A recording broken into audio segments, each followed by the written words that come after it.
He's bowled well, Imad Wasim. He's picked up a couple. Just the 16 runs he's gone for. 14 dot balls. To make any coach cringe.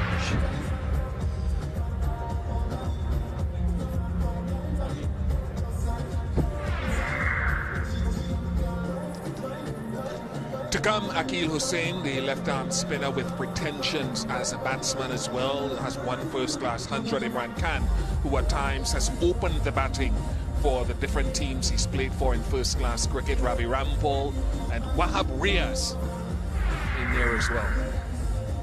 Imad Wasim is finished 2 for 16 from 4 overs. He's bowled well. He's not looked to turn the ball a hell of a lot. This is the first wicket, the inside edge from Pollard onto his stumps. This is a terrific ball, straight line.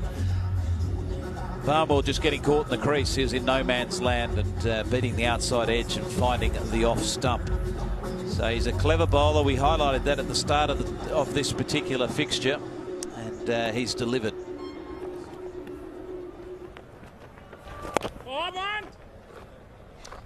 How does Malik play this now?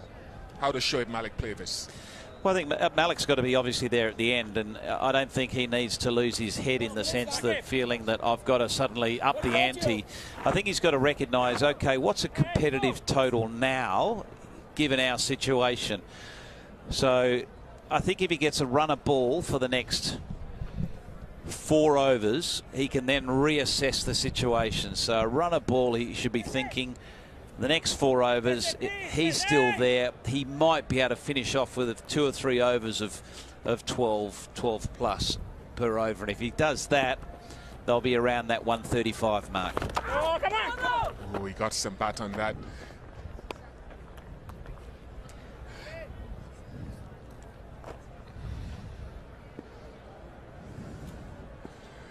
Well, he certainly has some work to do here.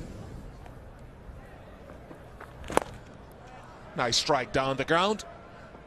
I'm wondering, since Wasim has bowled so well, Shakib 3.3 for 22. If Garey Mathurin, left-arm spinner, hasn't bowled a ball yet, he is primarily a left-arm slow bowling option, whether even at this stage they'll chance going to him or just finish off with the Santokies and the Mohammad Samis. Yeah, I think that window of opportunity is probably closed now. It's too late in the game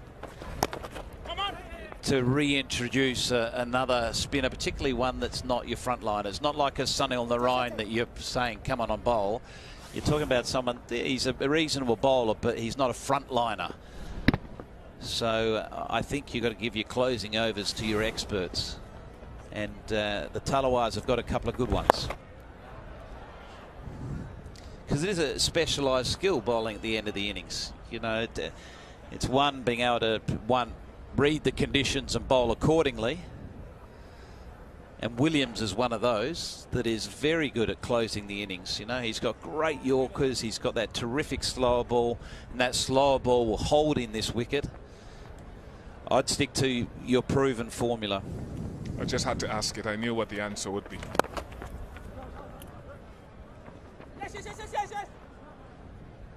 What they have done is played a heck of a lot of bowling today that they don't need. The Tallawahs, 88 for 5.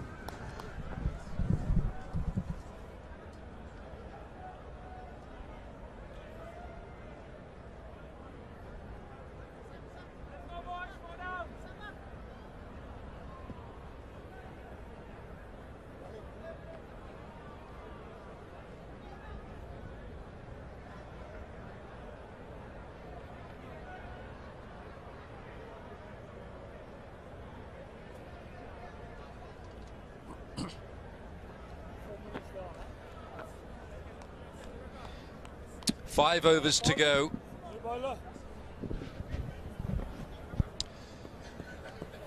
Ooh, rather nice. A hero hunk. Is that what that is, Lisa? You're not bad. Well, I used to have motorbikes, you know, in my youth. I used to have motorbikes. Did and, you? Yeah, and I'm going to put my hand up. If there's a chance of riding one of those in this CPL, I shall invite Ian Bishop to ride Pillin on the back. I got to take a photo of that when that happens. we'll have one of those before we go on the bike. And all things good. Right, 88 for 5 runs needed for the Tridents. Now Wayne Parnell, he can be a handy bat down the order.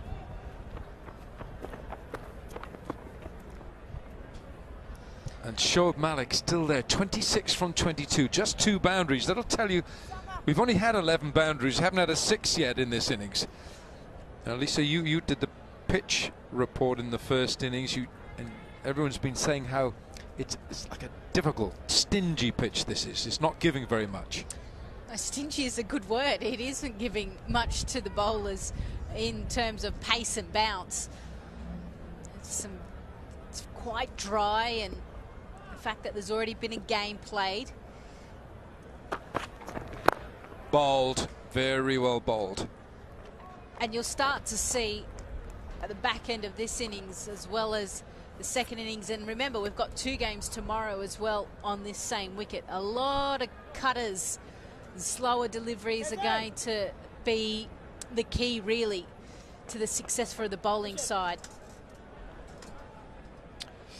Yeah, we got 2 double headers, and tomorrow we come back for the 4th match.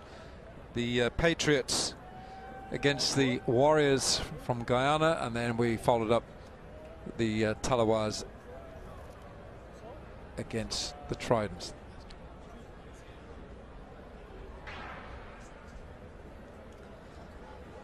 Yeah, same as today.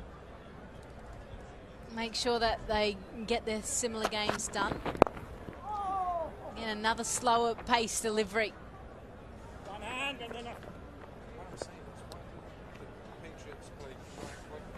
I guess the reasons why they're playing their double headers now is because of the same conditions as well.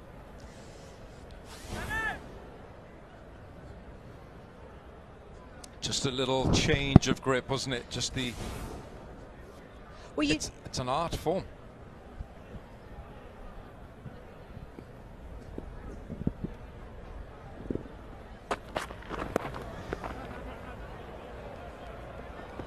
Might not go all the way this.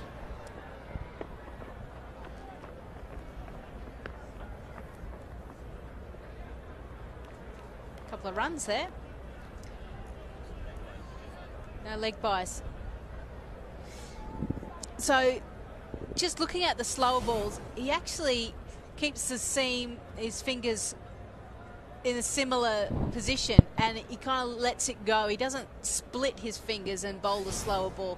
So you're starting to see so many different variations of what bowlers are doing. We saw the knuckle ball has been effective as well. Well, Dwayne Bravo does the same, doesn't he? Dwayne Bravo's got so much variety. He's a fantastic bowler for the T20 cricket. It really kind of drops, doesn't it? So you normally have the fast bowlers will split their fingers so that it's a bit of a wider grip like an off spinner. But they're just keeping it like a seam bowler and then flicking it out the side, over the top of the fingers.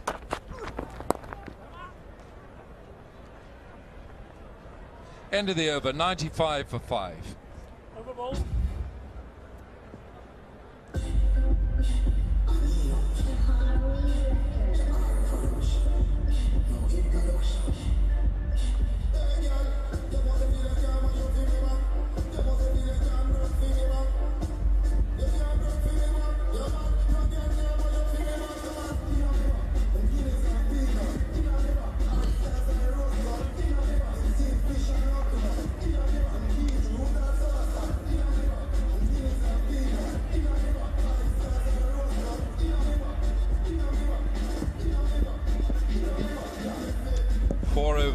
To go here in Lauderdale, Fort Lauderdale. 4 overs to go. The Tridents are really trying to get some runs on the board here now. The last 4 overs. This is where we saw in the first game, we saw a spurt of runs and acceleration, which enabled the Ghana Amazon Warriors to get to the 123. And 123 didn't look like much of a score, but it was. on a difficult pitch. Imad Wasim, fabulous figures again. 4 overs, 14 dot balls, 2 for 16. Santokie 1 for 14. Just add the number of dot balls there.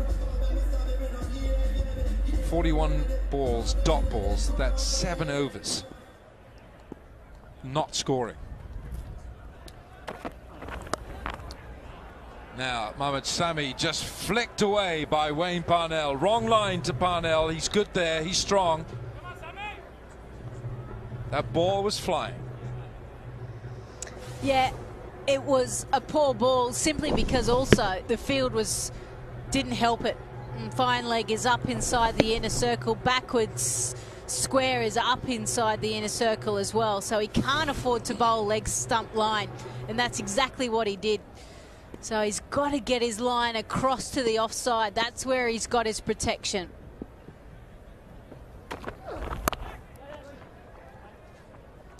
Yeah, he's a handy player, Wayne Parnell, to come in at this time. 100 up for the Tridents.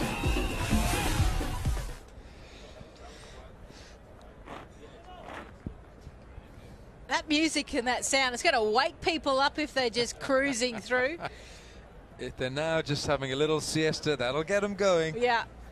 You all right there? Shoaib Malik, 27 from 23. So 2 fours, and already there Wayne Parnell has hit 2 fours in his 11 balls. So he's just giving Sangakkara and his Jamaica Tallawahs something to think about. Parnell. Malik is on strike. Oh. We've seen a couple of shots like that so far in this innings. Kane Williamson did very similar, just trying to run it down to third. You've got to be careful. You just wonder why on earth he isn't playing his international cricket still, but you know, he made the decision to retire from the international game. What a fabulous cricketer.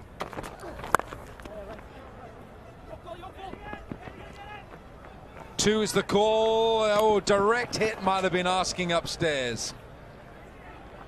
Shoaib Malik ran well there for Wayne Parnell. Oh, I think a direct hit, he was gone. Direct hit, I reckon, Lisa, that was gone. Correct, good call. But I don't have an issue with them putting a bit of pressure on the fielders as well. Sometimes we get into the mentality of, oh, we'll just jog through the first. At least they're pushing for the 2. Yes, that could have been a bit too risky if he got the direct hit. 1 this time. I mean, you'd hate for a run out to happen given that this partnership is going well. 26 of the 18 deliveries. I mean, if they score 8 runs and over at the moment, they'll get to 129. You think they'd need to get something in the vicinity over 130, which is a big ask on this wicket. Yeah. It's keeping some wickets in hand as well with the chase, but the big blow for the Tridents was losing Pollard as early as they did, as quickly as they did, when he's such a destroyer of bowling. Bit of a stretch, and it's a slash for 4. That'll come in handy. 13 from the over, 17 gone, 108 for 5. Well, a poor over by Mohammad Sami. Too many runs, too many loose deliveries, not bowling to his field. And it's regardless of how this wicket is playing, a poor delivery is still going to the boundary. So it's important that you bowl to your field and you utilise the conditions. Garey!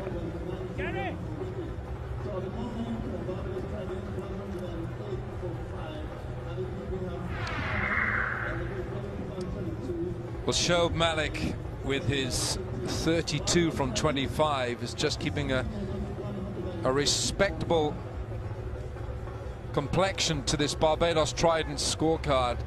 And Wayne Parnell, these are such important runs. Pollard went for 1, Barnwell went for 1 with a double strike from Imad Wasim.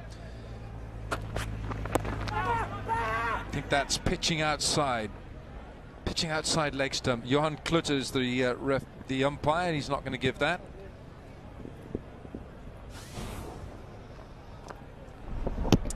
Yeah, a long way down in that outside leg, so can't be given out. So they've still, he's got to get his right line and length. Well, obviously, it's a happy hour now. What is that? 2 for 1? What is it? What are we going to get then? What do we get for happy hour? Well, hopefully a few 4s and 6s if you're the Tridents fan.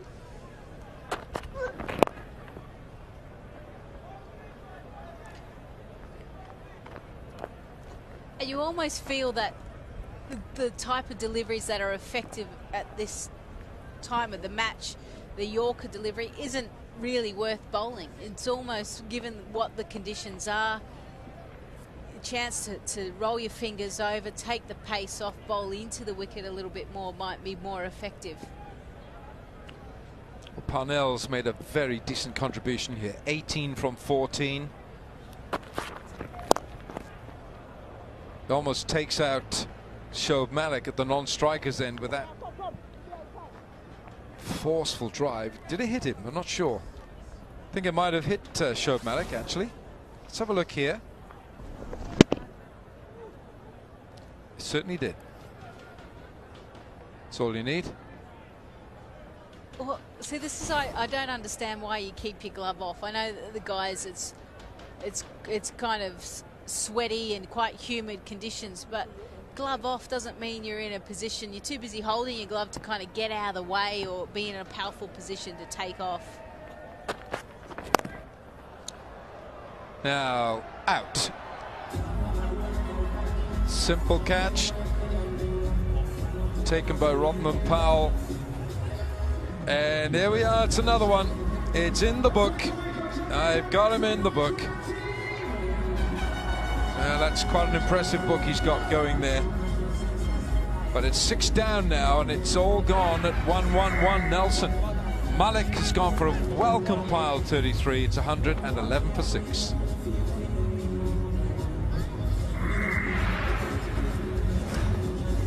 Yeah, you can see what he was trying to do. Banged in. The bounce isn't there, so he's almost feel like he could flat bat it. But just no pace on the ball meant that he had to manipulate it. Just couldn't get under it enough. Disappointing end to Malik's innings, given the fact that he did all the hard work early on. 33 off 27 deliveries.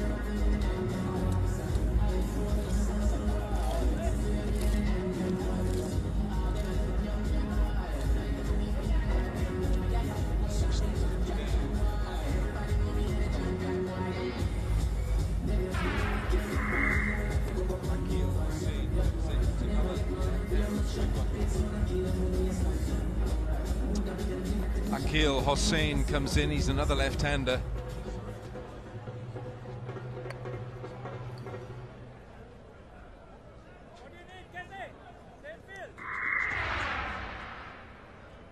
So 2 left-handers in here, and Shoaib Malik is just trying to force the pace, but he went. Williams now with 2 wickets to his name. That should be a wide delivery. Sangakkara is trying to indicate to the umpire it flicked his trouser, but it didn't. No, I actually think he hit his pad. Anyway, we'll go back to that. This is the wicket. Came wide of the wicket as well and angled the ball back in. And I really love this celebration. I can't wait to see more of it. The El Dorado celebration.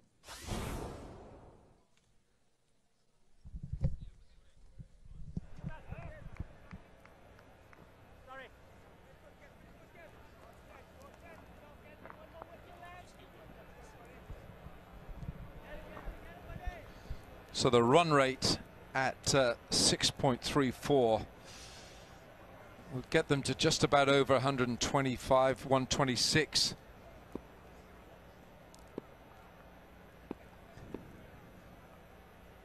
Parnell on 19. Slower ball. He'll get a single for this. 6 from the over, 18 gone, 114 for 6.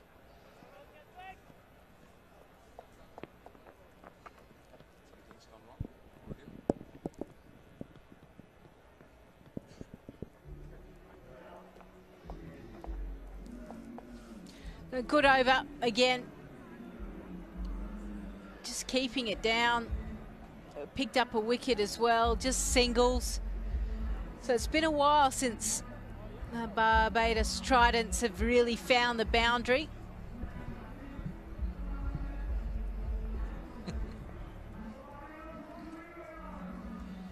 Left arm over.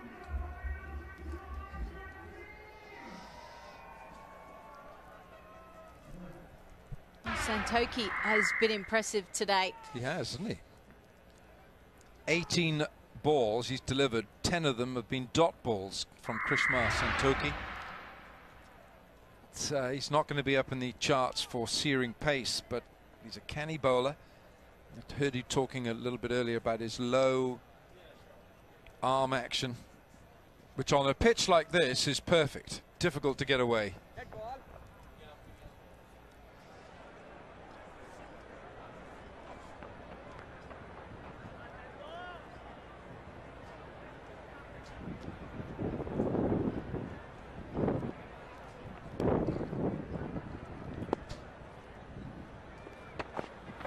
Oh, that should be a wide. Umpire, I'm sure, will signal wide. Yes, he does.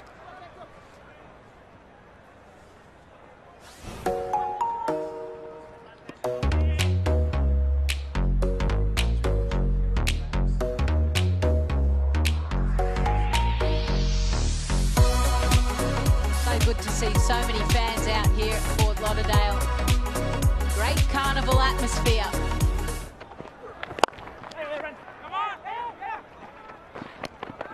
Good looking shot for one, and they won't get a second for the overthrow. Yeah, the Heroes CPL. Here we are in Fort Lauderdale. So I understand that it's not going to be as hot as this in St. Lucia, which is the next port of call for the one crew. Of course, there are 2 commentary crews. I've been looking at the weather and I think it's about the same. What have you been looking up, Alan? Tom Moody told me. No, Google. Google Moody. All right, Hussain is on strike here. Oh, has he got enough? I don't think he has. Just gone miles up in the air. Bowl. Oh, he can only blame himself. Santokie. Can't blame anyone else. No, he can't. And yeah, it absolutely went a mile. Slower delivery. Good swing of the bat, but just went straight up. And the problem there was Santokie allowed the ball to go away from his body. He didn't position himself, so he was right under it. So let's put that down to another drop here today. Yeah, there's been a few.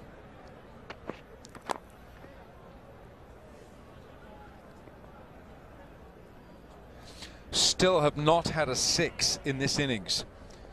Waiting for our first hero maximum. And Hussain was looking for it right there, but the slower pace meant that Santokie did everything right apart from this. Didn't really come close, did he?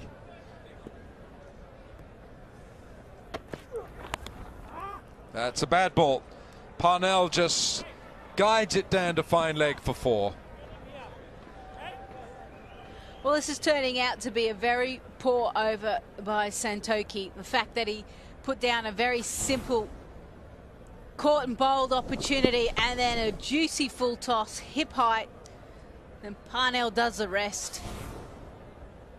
And given that we know this is going to be a low-scoring match, all of these runs are so crucial. Well, they're like bars of gold now, aren't they? It's 123 for 6. That's the same score that we saw from the Amazon Warriors. 123. How good a hit is this? Oh, catch! Powell takes an absolute stunner. A Republic Bank classic catch if ever I've seen one. Well, just amazing catch. His movement. So you thought Wayne Parnell was going to hit the 6, but just didn't get enough on it. Goes for 25. Tridents are 123 for 7. He hit this pretty well, Parnell. They had to stretch for it.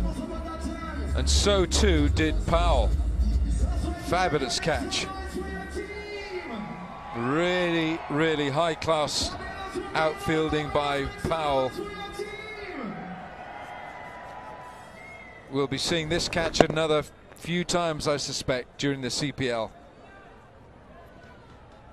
Just timed his leap to perfection, didn't he? Hussain is on strike. New bat is Wahab Riaz.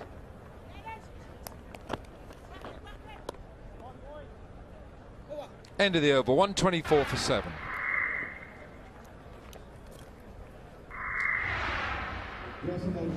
Just look how quickly he moves. Picks it up, goes to his left, and times his jump to perfection. Just at the right moment as the crowd get up from off their seat. Good awareness as well of where the boundary rope is. Yeah, absolutely right. He just knew exactly where the cushions were. So Wahab Riaz comes in with his familiar number 47. Wahab Riaz, who left the Champions Trophy in England with an injury. He's had troubles with his ankle. He hits the crease, he hits the pitch so hard, and if he runs in so fast. Now it's Mohammad Sami now. Sami for the last over, and they're going back for 2, and they'll get 2. Well, we've got to keep having a look at this catch, don't we? Powell, great movement, good judgment, makes it look simple. So after secret, Hussain now. 5 balls to go here. Goodness. Well, there might be more than 5 because that'll be a reload. Oopsie daisy, that kind of yeah. Didn't quite come out. That's the problem. Like sometimes when you're thinking, when you're at the top of the mark, you may think about a certain type of delivery, and then the batsmen move around and you start to change your mind halfway through your run-up. Sometimes it's best not to let go of the ball.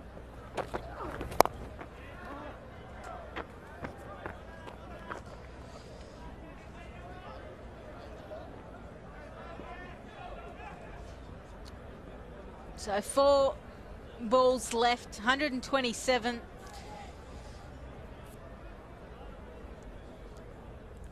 Well, Sangakkara will bat high up with Lendl, Simmons, Shakib, Hasan. Plenty of big guns to fire for the Jamaica Tallawahs. But if they lose wickets, they know how difficult it is to keep the innings together. Will this have enough on it for 4? Yes, it will. 4 very, very valuable runs. It wasn't exactly where he wanted the ball to go to. But it doesn't matter. He got exactly what he wanted. He needed 4 runs. He had the pace to allow him to do that as well, just because it didn't come out of the middle of the bat. You see that he's trying to go straight. He just went the reverse straight.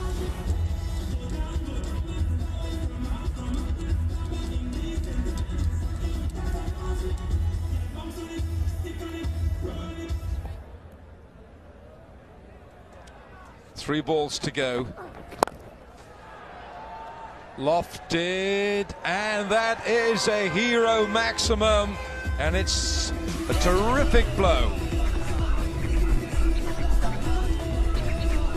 Well, this is starting to become a very good over.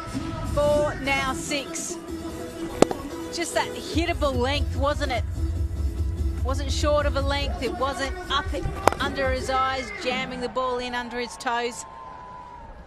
It was a perfect hit, and those big concern with those people with the umbrellas.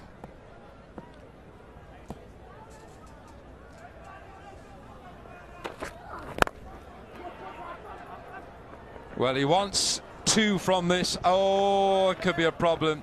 But the throw is not good. The throw was wide. And Akil Hussain was down. He had slipped at the non-striker's end. Watch Hussain here on the left of your picture. Slips there, he's gone. Good throw, and he was out. But look how wide that throw is. Just went there, but they'd already decided they'd go back for 2. So 139 for 7. Hussain on 19 with a 4 and a 6. Well bowled. And they will still look for another one. It has gone to the wrong end, and they're going to go for a 3rd run. That is a piece of poor cricket from Jamaica Tallawahs. And Sangakkara's livid. And that is a very competitive total set by the Tridents, who have finished with 142 for 7. Yeah, an amazing finish by the Barbados Tridents. They didn't do it with the big hits, even though there was 15 fours and 1 6. This is the last one. Should have gone straight to the keeper. You can hear Kumar Sangakkara asking for the ball to come to him.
than you're used to, so nice to have a few practices, wicked experience, so looking forward to the game starting.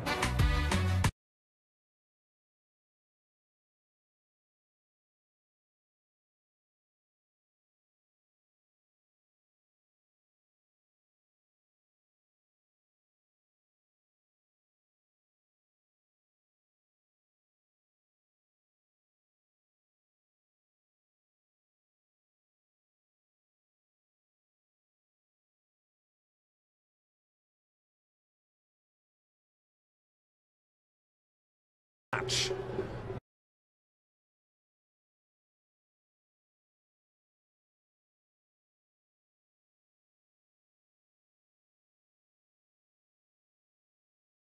Genuine threat in any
And now they get a couple.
5. Good start is what's required. If they lose wickets, then it becomes a lot more difficult. And then we saw that in the first match. 143 is the target. The Tridents. Kane Williamson, captain of New Zealand. Kieron Pollard, one of the most experienced 2020 cricketers in the world. Kumar Sangakkara heading out with Lendl, Simmons. Two terrific cricketers right here.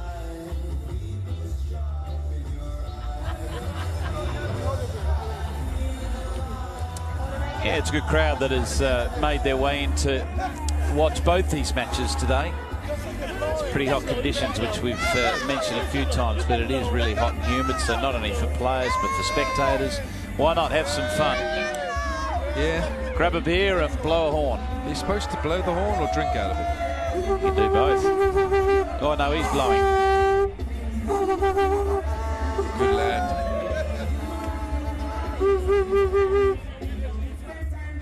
Interesting opening combination. Two quality players. Kumar Sangakkara has really done everything you possibly can do as a batsman in world cricket. It's great to have him again part of the CPL. He's a pure player. They're good numbers, averaging just short of 30 with a strike rate in the mid-120s. You've got to remember that he spent the whole 20 overs behind the stumps as well. So, you know, he'll be blowing, he'll be hot. And at the other end, Lendl Simmons really is a terrific opening bat in this format of the game. Good numbers, strike rate on the lower side. So what's going to be interesting to me is who's going to play the aggressor here, because Kumar Sangakkara is not really a batsman that naturally goes after the bowling. He just play proper cricketing strokes. And obviously Lendl Simmons is pretty much in that mould as well, as his statistics reflect.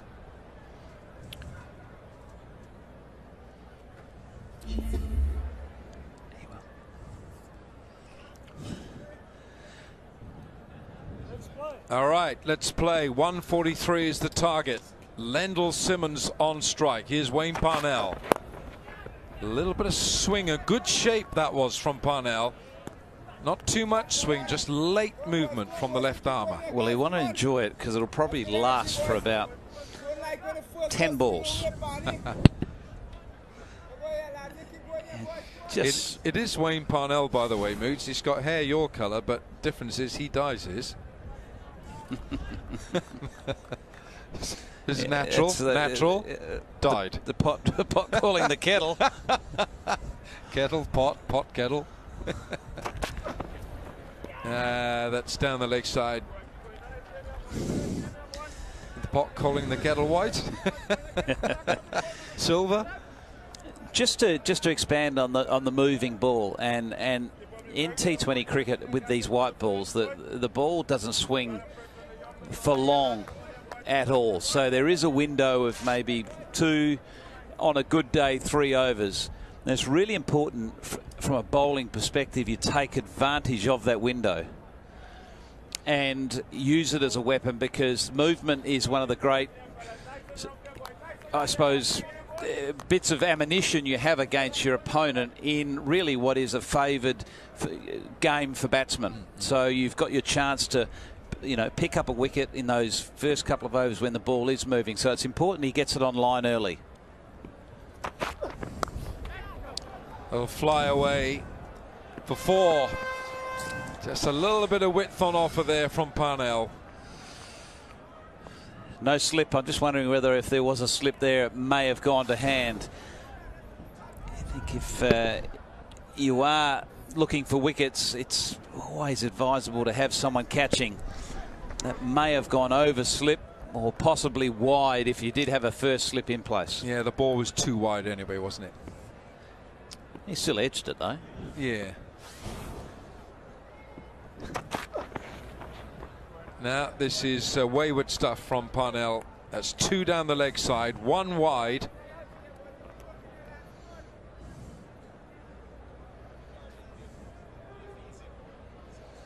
It's a bit of a guardian group living easy moment there, I suppose. He's living easy. He certainly is. Yeah, man.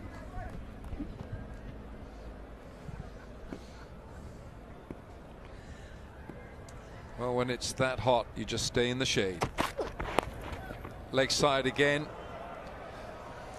This is not good from Wayne Parnell. That's 3 down the leg side, 2 have been wides, and this one has been just glanced for 4. Yeah, I suppose what's more disappointing from the captain's point of view is the inconsistency of his line, so it's impossible to set a field. You've got to ideally have your fine leg back, up with your square leg back in this format of the game, and particularly on a slower wicket. But when you're swinging it down the leg side like this, it makes setting the field difficult.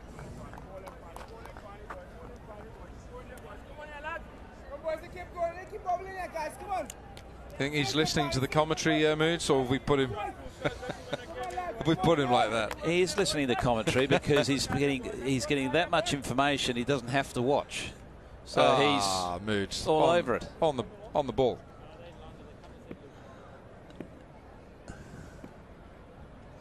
That's what my back feels like.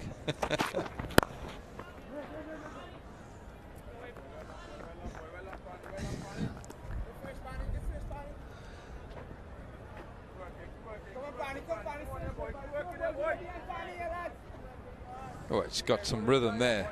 He's got some rhythm. Do those legs belong to him? I think that's someone behind him. That's a double act. It's not one person. I think you might be right. Leg side again. It's another wide. This is a never-ending over for Parnell. Well, it is a shame because Parnell batted so well. He got a valuable 25, and you would think his confidence would be up and feeling good about life, and to come out and start their innings with such a poor over, it's nearly like he's taken away that positive momentum that he had with the bat and given it back to the Tallawahs. Oh, this time wide of off stump. That's a horrid start for Parnell. He's conceded 15 runs, 15 for no wicket from 1.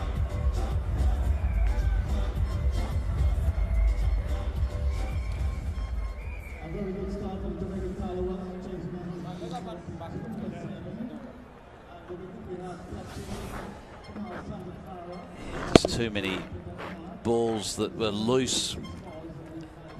The control of line was poor. A number of wides down the leg side, then pushing it wide of off stump, overcorrecting.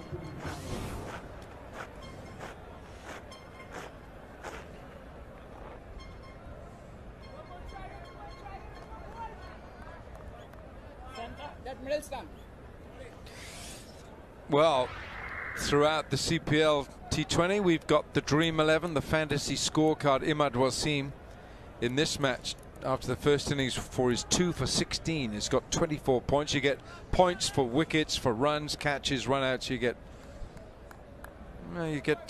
rewarded for your efforts.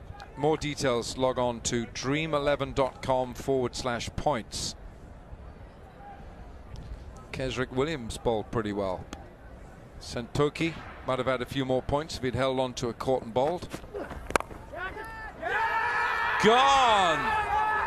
Simple catch. Rampal celebrates, and Sangakkara is on the walk back. He's gone for a first ball duck. Well, that's a big wicket. We all know the quality of this man. He's a wonderful player, and he would have been setting his sights to bat the innings out, but he has to depart for a golden one. It's 15 for 1.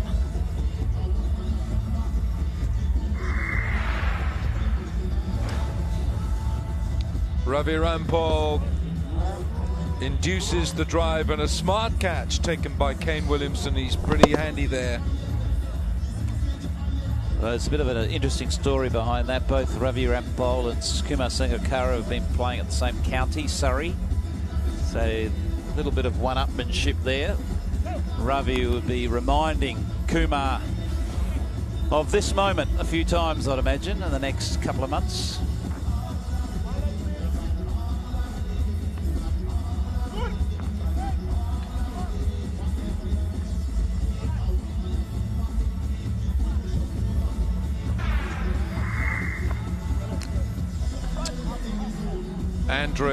Andre McCarthy comes in at 3.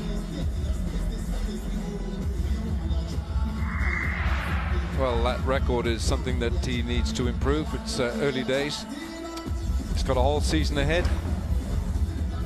But good catch this, Kane Williamson. It's a specialist area he feels there in the gullies. Not going to drop many of those. Ravi Rampal. It's gone through. McCarthy. Dwayne Smith as the fielder, and McCarthy's off the mark straight away. Yeah, disappointing after a wicket, which is the slice to drive from Kumar Sangakkara, just leaning back on that drive ever so slightly, therefore lifting the ball in the air, and then the very next ball where you've taken the pressure back off your opponent, you just give it back with a freebie.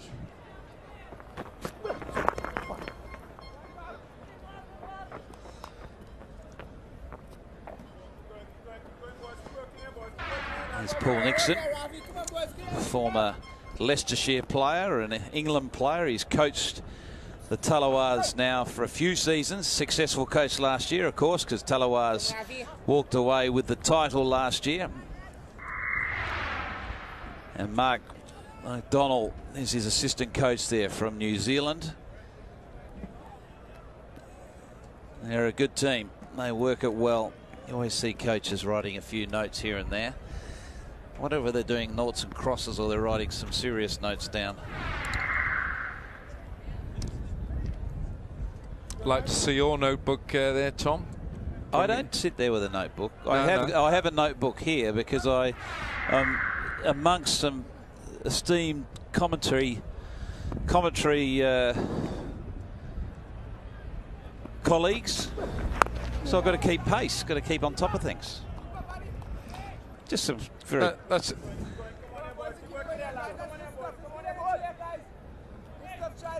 dinner appointment tonight, 7:30. Tee off time tomorrow.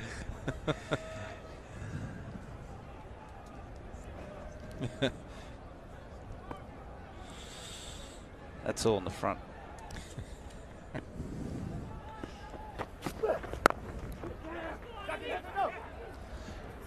It's a good run. Excellent run. Early call, set off.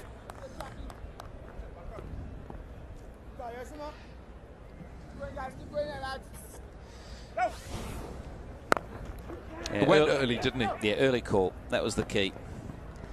And the thing is, the call is running to the danger end. So he recognises the danger in it.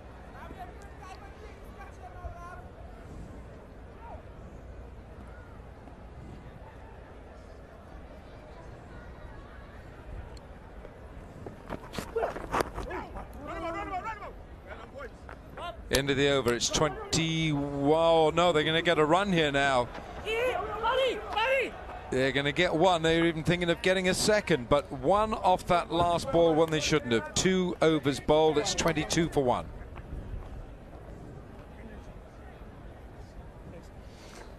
Yeah, under most circumstances, you don't mind the fielders throwing the ball at the stumps. It creates some real pressure out in the middle. But when they do hit, you always have the challenge or the repercussion of it going into a gap and costing you. That's a spot to be, Wilco, under that shaded tree. Yep. With a nice glass of El Dorado. One leg, next time. Thank you.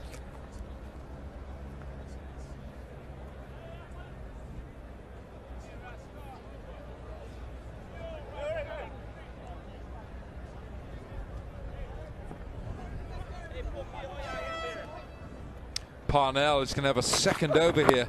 First over went for 15. He's clearly feeling the heat.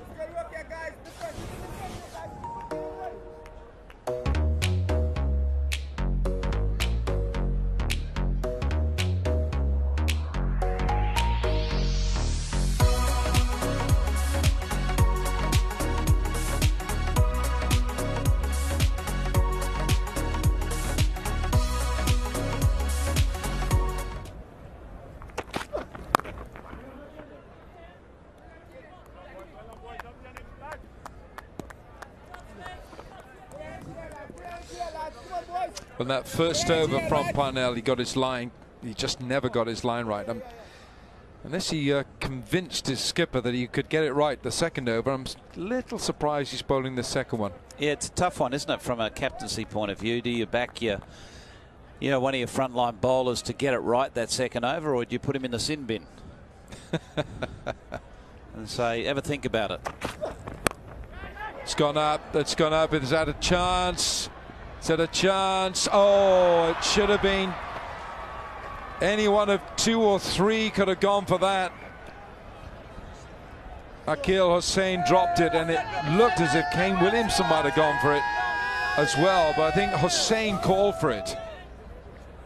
Yeah, it was an off-cutter delivery, so an off-pace delivery, therefore not quite getting the timing. Hussain getting in decent position. A difficult catch, but one you'd hope you'd be taken more often than not.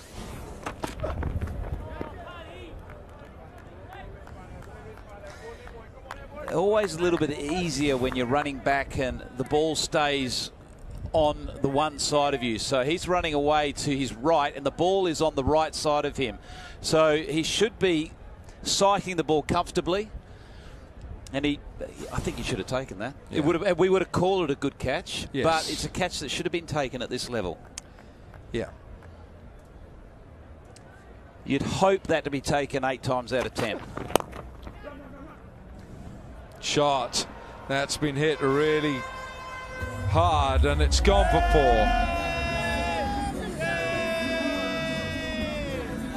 Seems to always happen, doesn't it? When there's a drop catch soon after a boundary's hit from the batsman. McCarthy on this occasion getting some nice timing down the ground, beating mid-off. Yeah, mid-off was wide.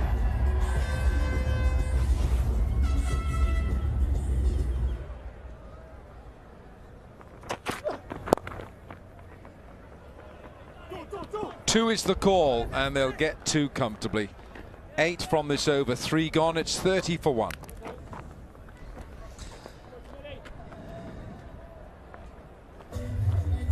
Well, that could have been so different if that catch was taken. You know, it would have been a good decision from the captain, having trust in Parnell to get it right in that second over. Yeah. Well, it was a better over too, wasn't it? It was, we didn't have all the stuff, the wayward stuff down the leg side. The ball stopped swinging, that's why.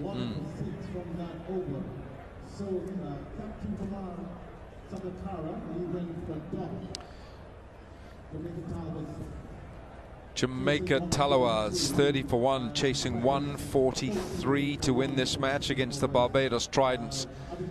After 3 overs, the Tridents were 13 for no wicket. Here's Ravi Rampal. Lendl Simmons, seen him make some great contributions, certainly for the Mumbai Indians in the IPL. Keep going here, boys. Come on, boys. He's going at the top of the order for the Tallawahs, and they've already lost Sangakkara, who went first ball. 75 scores over 30. He's got a century. He's got over 5,000 runs in his 20-over career, heading up towards 200 matches. That average a fraction short of 30. Well, his statistics reflect someone that's been consistent at the top of the order, and every team likes to have, players in their top 4 that are consistent. So when they are contributing, they're doing it on a regular basis. So therefore, the top order can, always have a good, strong base to launch in the back 10 overs. So he's one of those players that will make those contributions and give you that strong base to launch from. Shakib Al Hasan with the pads on.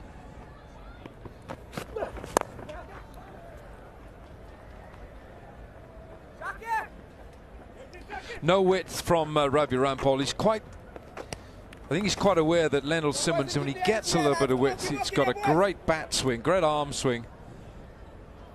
What have we got there? Is that a nice carib? I was going to say it's a good arm swing. And quite a gentle put down in the end, wasn't it? It was, Actually, they're not quite in sequence. Okay, now watch. Come on the right. Up it, see, up it goes. That's a terrific action. What an action that is. Now then, come on the right. Oh. Shot. McCarthy has got this away nicely. And Shoaib Malik with the fielding. Shoaib Malik, that's a terrific piece of fielding from Shoaib Malik to save the boundary.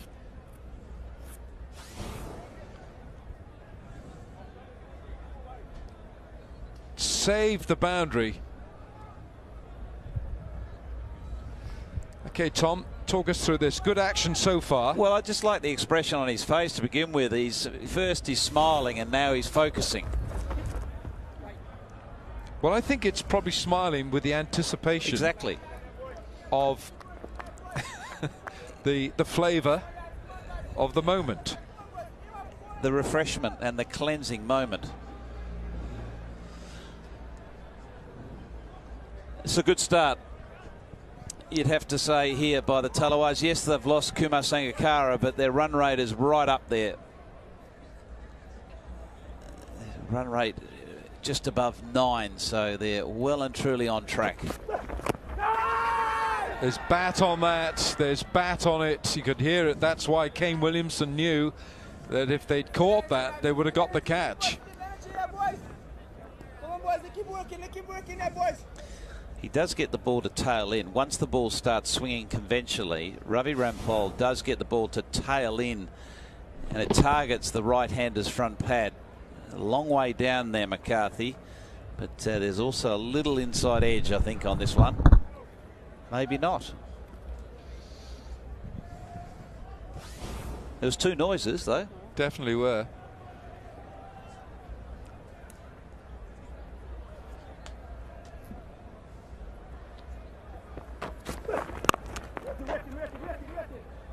It's good over from Rampal. 4 gone. It's 34 for 1.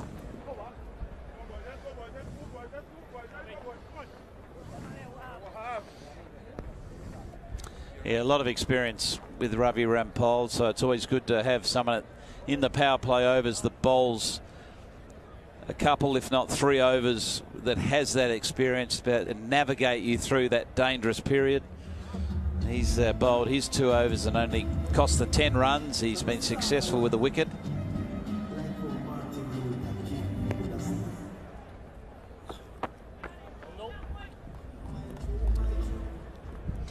I think we're going to have a change of bowling now. So Wayne Parnell has had his couple of overs. We're going to have another left-armer in Wahab Riaz from Pakistan. He bowls with good pace. He's got good variations as well. Haven't seen him, Moot, since he left England with an injury in the Champions Trophy. But he's 100%er. He gives everything. Yeah, the one real key about his bowling is that he's a genuine wicket taker, and taking wickets is incredibly important in this format, or any format of the game, but particularly this format, because it does really have a direct relation to the run rate. If you're taking wickets, it puts a lot of pressure on the run rate. You're right, he goes at 100 miles an hour, doesn't he? Leg side, and fine leg is up inside the circle. That's a gift down the leg side.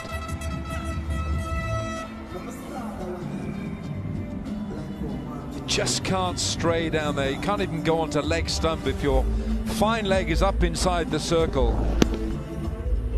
There he is. There's fine leg. He's up there, so there's no chance to defend that. I just wonder whether Pollard has considered putting that short fine leg back and bringing the deep square up, purely because his 2 left armers, you know, historically you could say a little bit erratic in the early parts of their spell. Offside this time from Simmons. Not 4. Hussain, the fielder. The one that went for 4 down fine leg, it didn't pitch outside leg stump, but it's almost middle. The one that went down leg side there. Look at that. You can see leg stump. Yeah. And then it's so difficult then for the bowler to get over offside, and if you go too far, you get punished offside.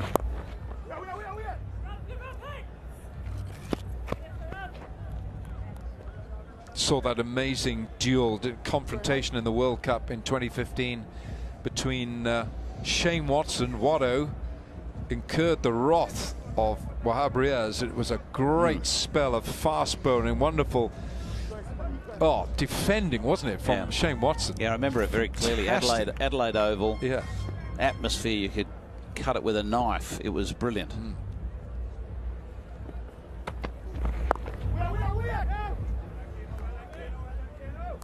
Well, we may have a repeat of the Watson and Wahab Riaz head-to-head, because Shane Watson is one of the key players down with St Lucia Stars, and he'll be featuring at some stage, and you can guarantee that that'll be worth watching.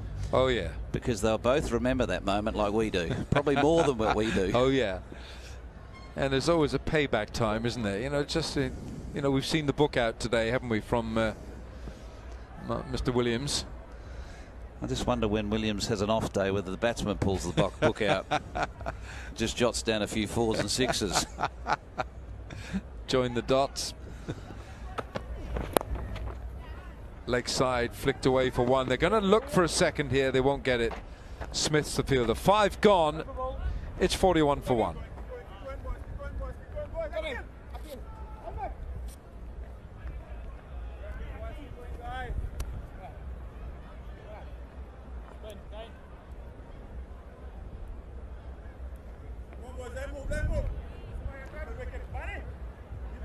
Jamaica Tallawahs 41 for 1 of the 5 levels of the Gidron and Simmons, and the McCarthy Simmons 21 from 17 balls, McCarthy 15 from 12 balls. That's now is Captain Kumar Sangakkara. Wayne Parnell had a poor first over. Wahab Riaz hasn't started as well as he would have liked. So Akil Hussain, the left-arm spinner, comes on to replace Ravi Rampal. Scored some critical runs towards the back end of the innings. He's got a real desire, Akil Hussain, as a young man, to further his cricketing career. He lives, breathes the game.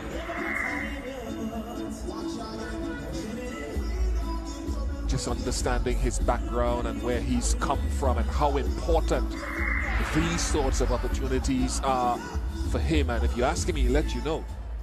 This is what he dreams about.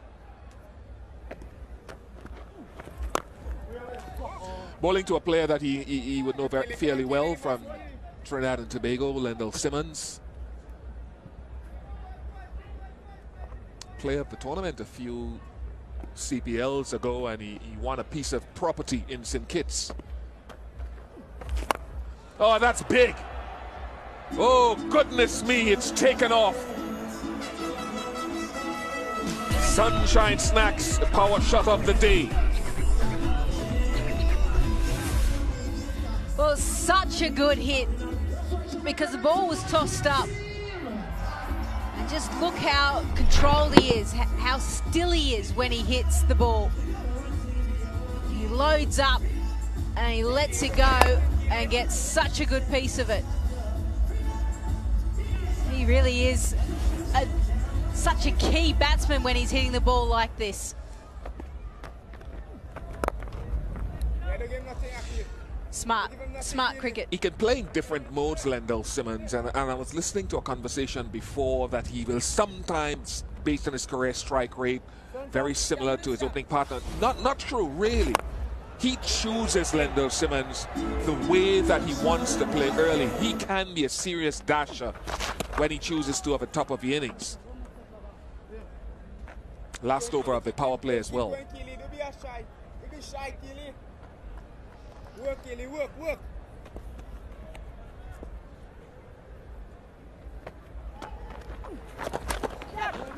It's a better length from Akil Hussain rather than the one that was pumped down the ground. And that's exactly what they want to do as well. There's so many fielders in that backward point region that if you can keep targeting that leg stump line, they've got to take that key risk, which is what he tried to do the previous ball.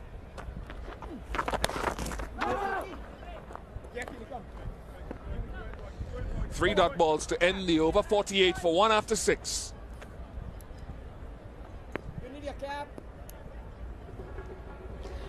Well, after the power play, Jamaica Tallawahs ahead of what Barbados Tridents were, 32 for 1, whereas the Tallawahs 48 for 1. Some really key partnerships down the bottom of the batting order for the Tridents. Parnell, Hasan, they were the ones that are able to get the ball runs. Parnell and Hasan were the ones to allow the Tridents to get above 142. Otherwise, it was pretty slow going, similar to what we saw in the first match.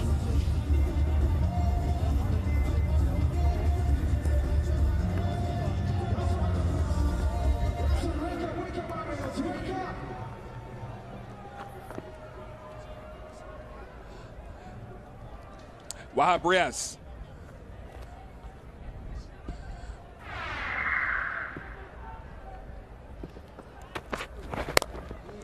Just talking to one of the coaches at the halfway mark when I was down on the ground, working hard in between innings, unlike my commentary colleagues.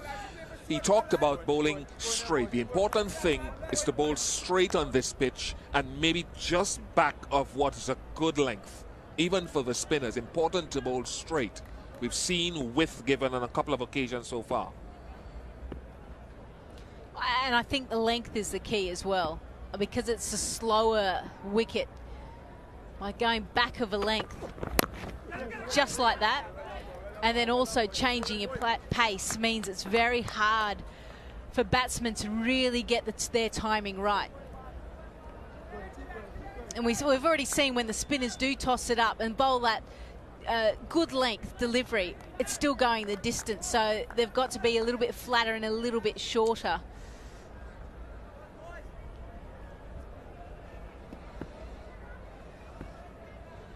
Man is up at mid-off. And again, back of a length.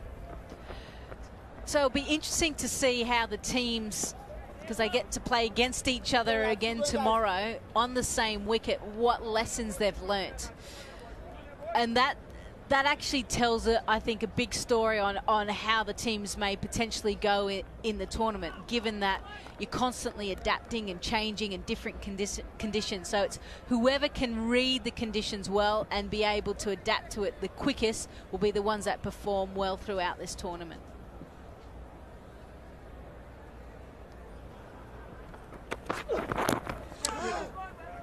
Four good deliveries here from Wahabrias, all length or back of a length and tight enough on the stumps.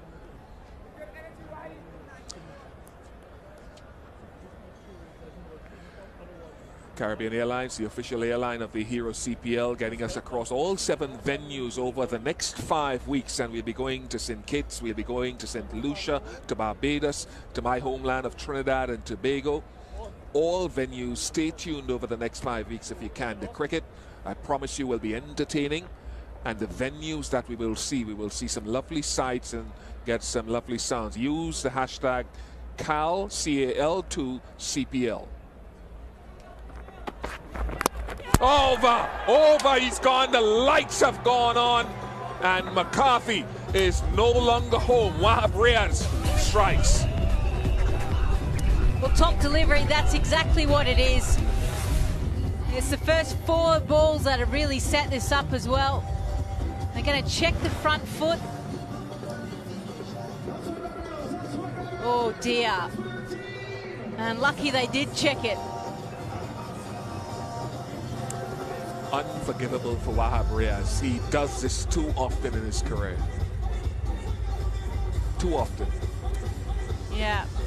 Now what the third umpire is making sure of is that looks like a no ball, but at point of impact, the heel of the foot looks like it's just on the line.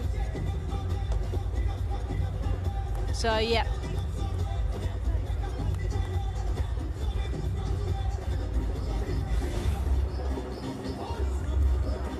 So on-field umpire is calling him back.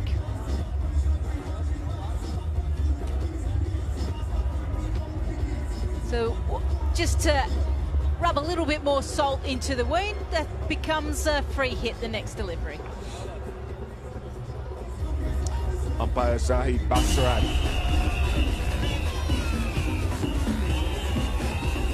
As the 50 came up with that no ball, Basrat, the reserve umpire, was on the boundary edge, ensuring McCarthy did not leave the field before the decision was confirmed. As you said, free hit now. And we had this in the test match in South Africa, England the other day, with South Africa bowling a number of no balls and then going back to practice sessions, getting it right within a day or two. It is just habit.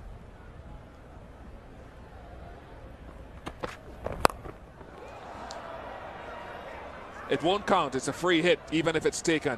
And no one goes for it because it was going to be one anyway.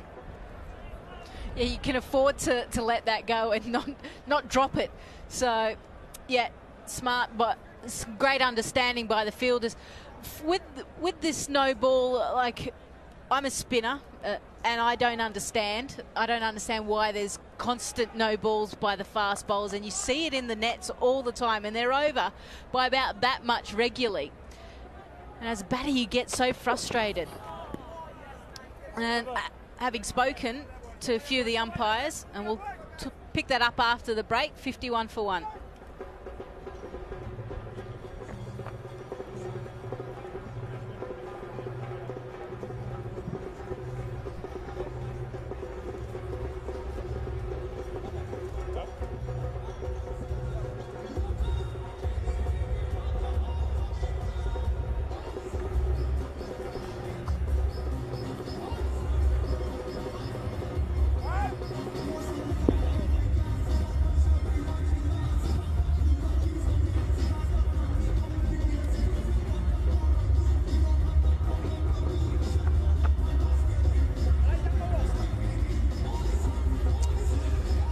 Another change in bowling and another important part of the game. Imran Khan, not that Imran Khan of Pakistan. Imran Khan of Trinidad and Tobago is into the attack. Quick leg spinner, doesn't spin the ball significantly, but generally quick through the air, generally bowls straight.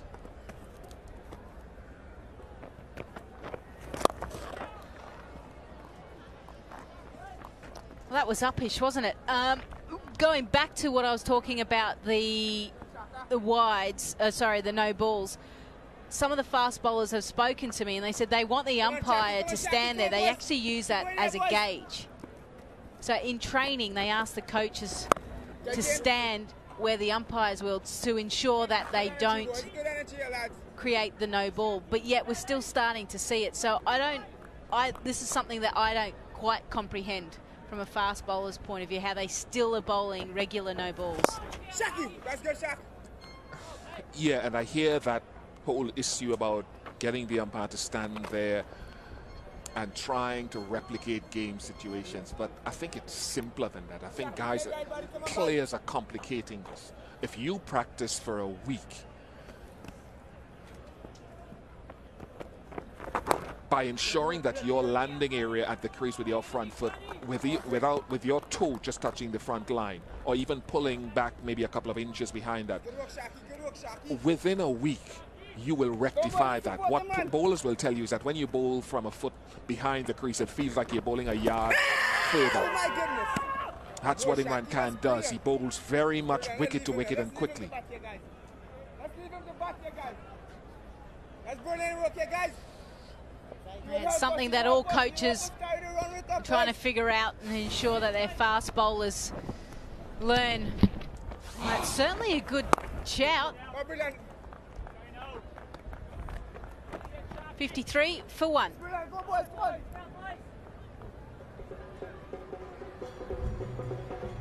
Oh, good over there. Just 2 runs coming from it. Also a shout.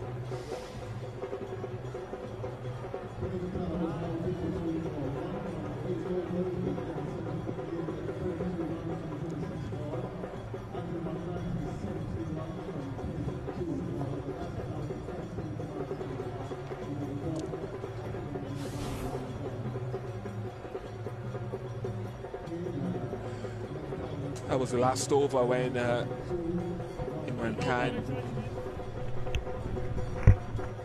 appealed, I suppose. Yeah, he was fully into it, and so was Nicholas Perrin behind the stumps. It was close, actually. Very, very close. Parnell back. Nice shot. Use of the feet from Simmons. No one fielding there. Yeah, there's not a lot of pace in this wicket. So one way that you can create the pace is by going towards the bowler. And that's exactly what Lendl Simmons did. He shuffled down the wicket. And then, as usual, we start to see this flat bat straight back down the ground, a horizontal shot.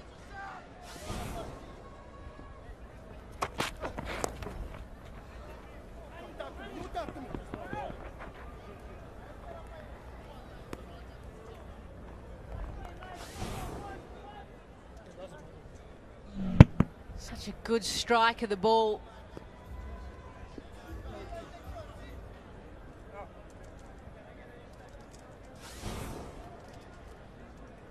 Simmons now looking in a really good position, 35 off 28 deliveries, 1-6, striking it at 125.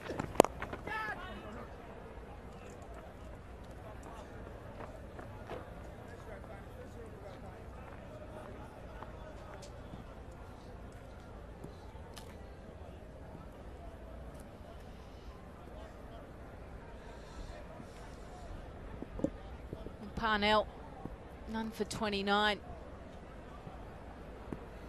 Economy rate of 11.6. It's quite hefty given the conditions of the wicket.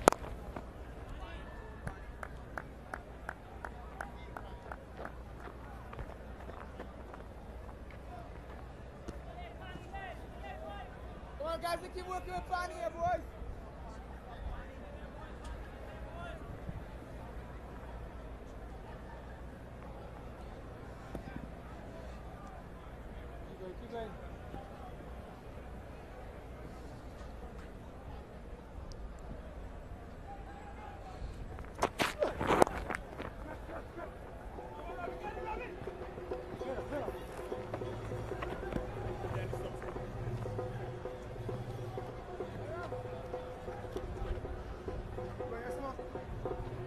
Well, it seems like the issue with Wayne Parnell is the fact that he's bowling two sides of the wicket. Outside off stump, then he's really straight and down the leg side. Just hasn't been able to find his line.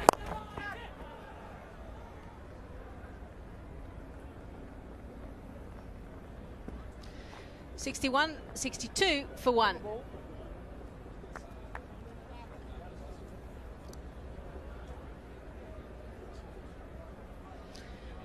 Ground staff there.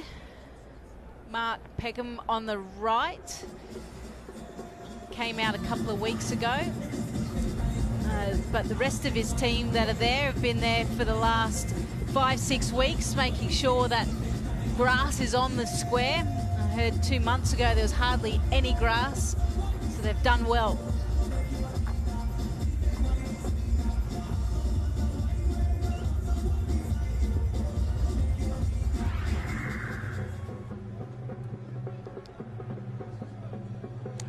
Earlier today, the Amazon Warriors succumbed to the Patriots.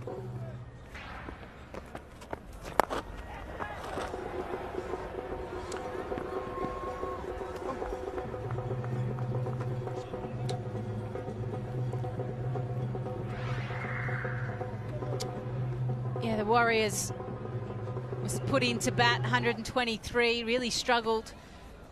But the Patriots registering their first win against the Warriors. So important for the new captain, Chris Gale, and gets 2 points.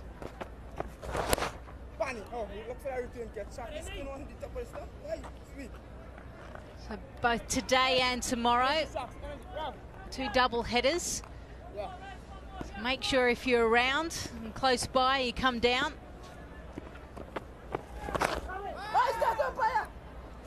such a fascinating battle for me, because I've known these two players, Lendl, Simmons and Imran Khan, have come through the ranks of youth cricket together from under 15. They've been playing their cricket together, so they're very familiar with each other's game.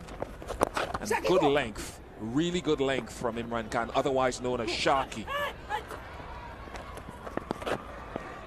Good running.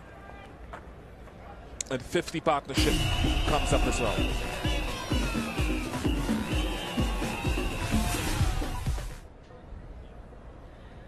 No, it's such a good partnership of 54 deliveries. And they've done it really well. Some smart cricket of doing exactly that.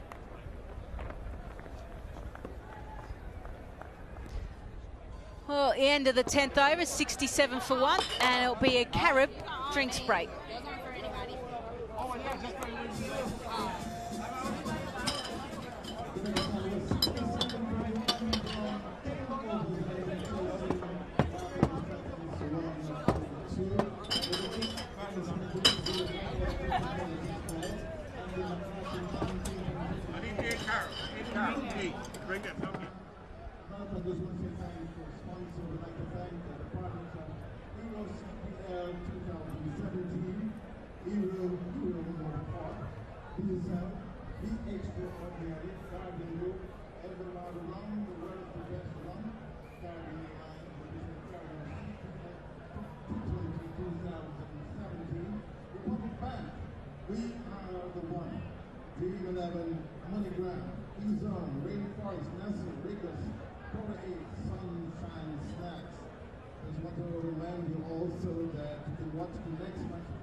All you have to do, book now at www.caribbeanairlines.com.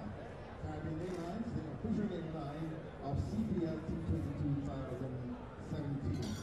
Okay, we will resume in a moment as Jamaica Tallawahs continue to chase Barbados Tridents 142, presently 67 for 1.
Ten overs gone, and the Tallawahs 67 for 1.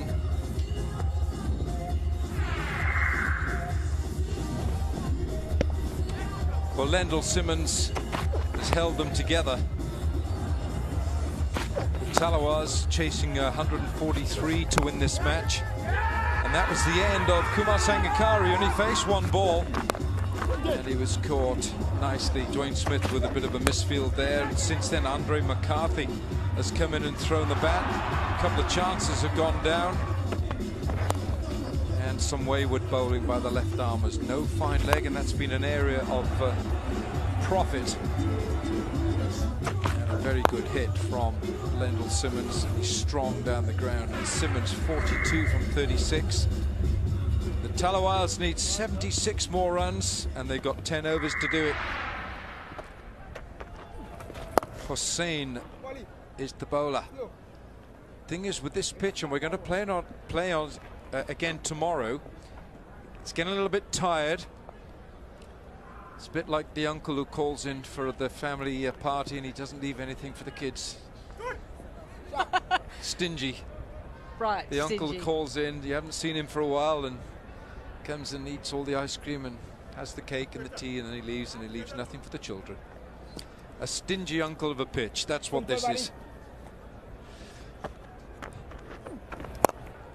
Forced just for one.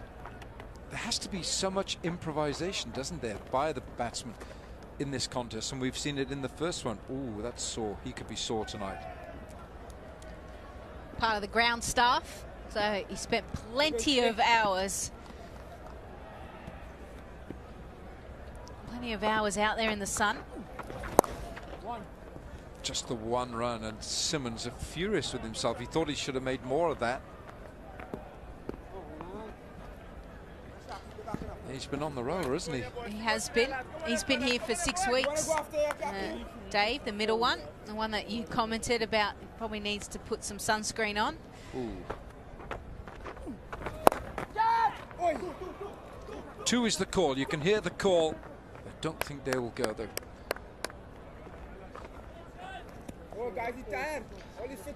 Well, McCarthy just kind of showed that he was going to kind of charge or wanted to upset the rhythm of the bowler Hussain, and he kind of paused at the top of his delivery.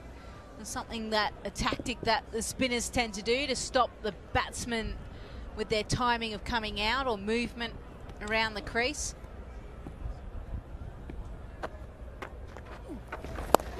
It's wide again, and that's a misfield. Looks like Kieron Pollard. He apologizes for the misfield. How costly will this be? Yeah, the spin from the cut shot. Always the second bounce tends to spin sharply. And Kieron Pollard, you don't normally see him in that position. You see him manning the boundaries. Well ball. Well ball. Let's mark it. So end of the over, it's 75 for 1. Where's the ball? Where's the ball? So there's questions being around the last delivery. Lendl Simmons asking the umpire, why wasn't this wide? And he said, well, you moved across. So the wide line follows. That ball is up to 8. Shakib, you gotta take a risk, buddy. Johan. You want to run it go up. The umpire at non-striker's end. What they have done as well is keep that scoreboard ticking over. So, shot, good looking shot, Pollard. So that they haven't fallen behind in the rate. They've just kept that scoreboard ticking over. The original asking rate started at 715. It's only at 75 now. So even though they've only lost the 1 wicket, but they've kept the scoreboard going. And I think that's what's making it frustrating for the Tridents. This partnership now 61.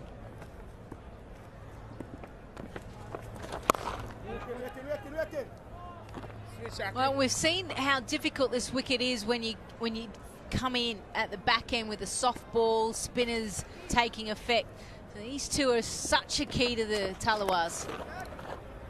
Well bowled from Imran Khan. He saw Simmons coming down the pitch at him.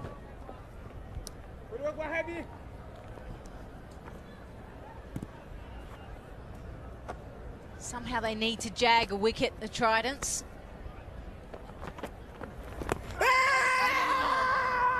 Big raucous appeal. Umpire is unmoved.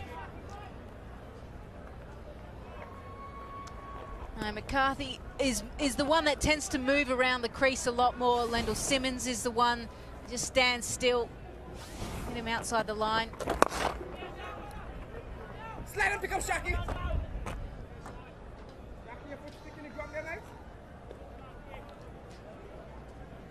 Well, McCarthy hit the first ball he faced for 4. He's faced 29 balls now. He's only got another 4 alongside that. It's gone. Yes, he has. This time the umpire has a think about this. Looked like the wrong one, and it looked like he didn't pick it at all. McCarthy perishes. LBW to Khan for 22. And it's the second wicket down. Yeah, good bowling by Khan. Flatter, quicker. So McCarthy goes for 22. It's 77 for 2.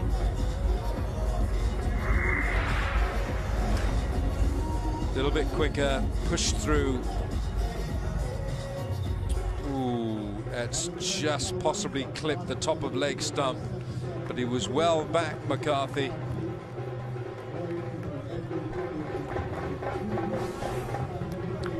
Bowler gets the nod, and McCarthy not too happy with that one.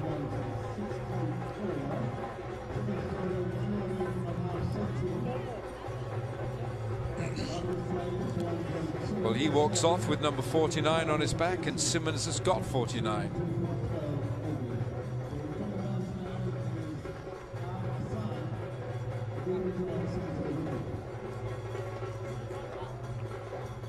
Shakib Al-Hassan is the new batsman. Number 1 all-rounder in 3 formats in the ICC rankings: Test matches, ODIs and T20Is. Strike rate of 95. Average is well down, isn't it? He needs a few more runs there. Just having a look at that, given his record for Bangladesh and also various T20 competitions. He's got to perform a little bit better with the bat, especially given where he's coming in this side. Simmons 49. Simmons 50. Half century for Lendl Simmons. There is a £3,000, a $3,000 US award for the E-Zone fastest 50 in this Hero CPL. Yesterday, Brendan McCullum, 50 off 24 balls. Colin Munro off 26 balls. Simmons, a little bit slower than that, off 43, but he's held the Tallawahs together. He certainly has. Get my currencies mixed up there, Lisa. Yeah, no, we are in the US. I just let that one slide. Alan? Well, the dollar is a bit stronger now against the pound. It's all this Brexit talk, you know. We're not talking politics. Two's the call.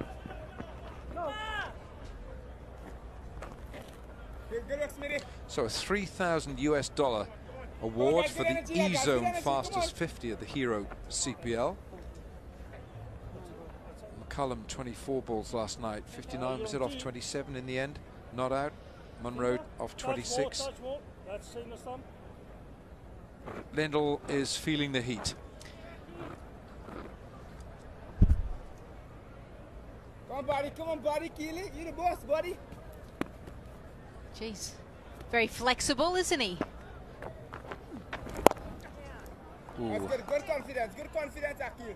If you had to nominate a delivery to get off the mark, it would be a nice little friendly full toss. Now, where are we on the Dream 11, the fantasy scorecard? You can play this. Go to dream11.com, look for points. Lendl Simmons, 26.5 points. Imad Wasim with his 2 for 16 with 24 points.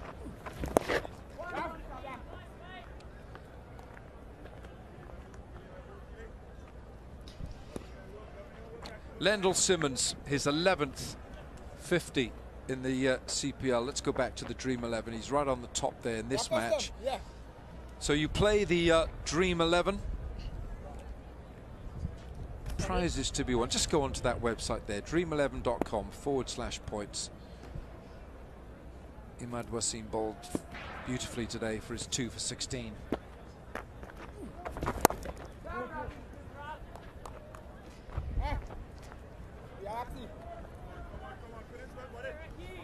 So this is what they need to do. Try and bowl as many deliveries as they can to Shakib Al-Hassan. Trying to create those dots and see the run rate go. Bowled him, he's knocked him over. Hussain strikes. And that's a good sight to see Shakib going. Shakib's stay was a short one, just 3 deliveries, and he's gone for 1. Shakib Al Hasan perishes for 1. It's 82 for 3.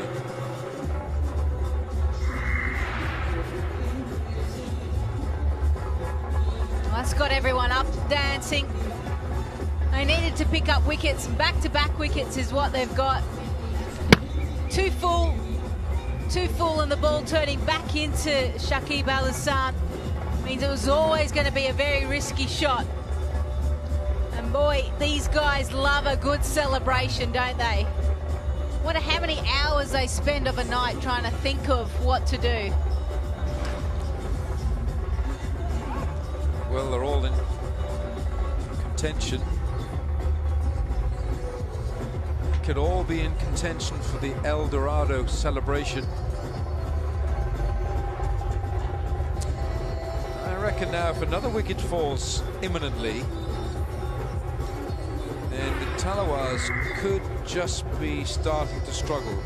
Rovman Powell comes in, and that asking rate now has just crept up to 8.7. Strike rate of 119, healthy strike rate. This was too close for the shot, and it did turn a little bit.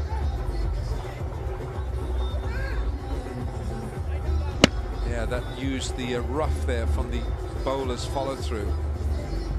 Keeper's happy, celebration's good. And it's going to be Shoaib Malik now with his off spin from the pavilion end. 61 required from 42 deliveries.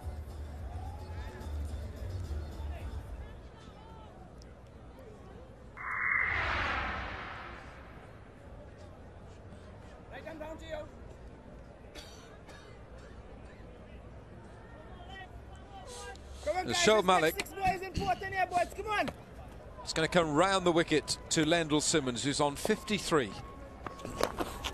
Ooh, chops it around. Ooh, late. Problem here is there at the far end. Now then, Malik is appealing here, and this is ridiculous because Simmons knows he's out, and this is the most absurd way to get out. I'm sure Lendl Simmons felt that he was actually home, but I don't know whether it's tiredness here, whatever it is. But that's a direct throw, and Simmons is out. Yeah, we'll see this come up on the screen as out. So this is a massive wicket. The fact that Simmons is gone for 53 and they lose wicket back to back. It's 82 for 4.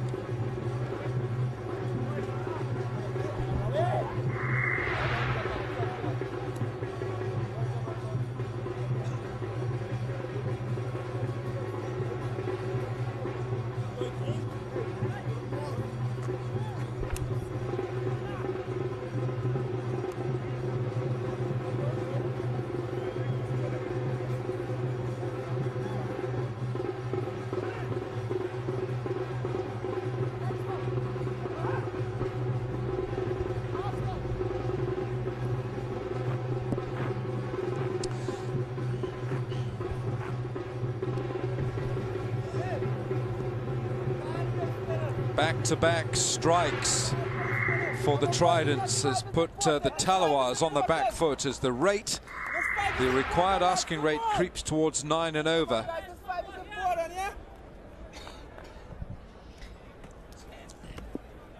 Jonathan Fu is the new batsman, non-strikers end. And the reason why he's here was a bit of a mix-up in the middle. And even though the fielder threw it straight to the keeper, it was actually some lazy running by Lendl Simmons. He thought that the ball was never going to come his end, but it did, and it was a direct hit. I think that was a moment, a lapse of concentration. I think Lendl Simmons is absolutely exhausted. And suddenly the Tridents are now back in business here. Now just watch Lendl Simmons I think he really hasn't worked out what he's got to do here. And I think he's just a case he's overheating and he's just lost his concentration. And Shoaib Malik knows that he's out.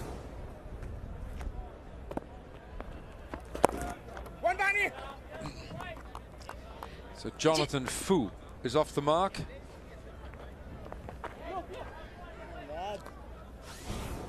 And this is what we've been talking about. This is what we want to see. Bit of celebration. Now we just need the backflip employed. Glad to see that the players are listening to the feedback of the commentators. It's called strength there, right there. One-handed handstand, why not? Yeah. So that rate now, the required rate is heading towards 10 and over. 58 required from 37. That double strike with the score on 82. Energy, says Nick Puran. Let's have some energy to this now. The Tridents feel they're back in business here. A bit of a top edge, but it's one. 4 from the over. 14 gone. 86 for 4.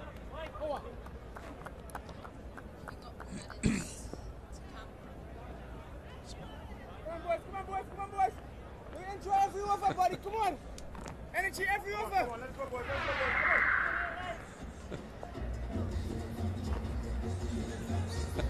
Lendl Simmons really was the one there, 53 or 46, and he needed to stay in because what the Jamaica Tallawahs have left to come is not a lot of power hitters. Lendl Simmons was the player who was holding this innings together. He's gone. He looked really tired.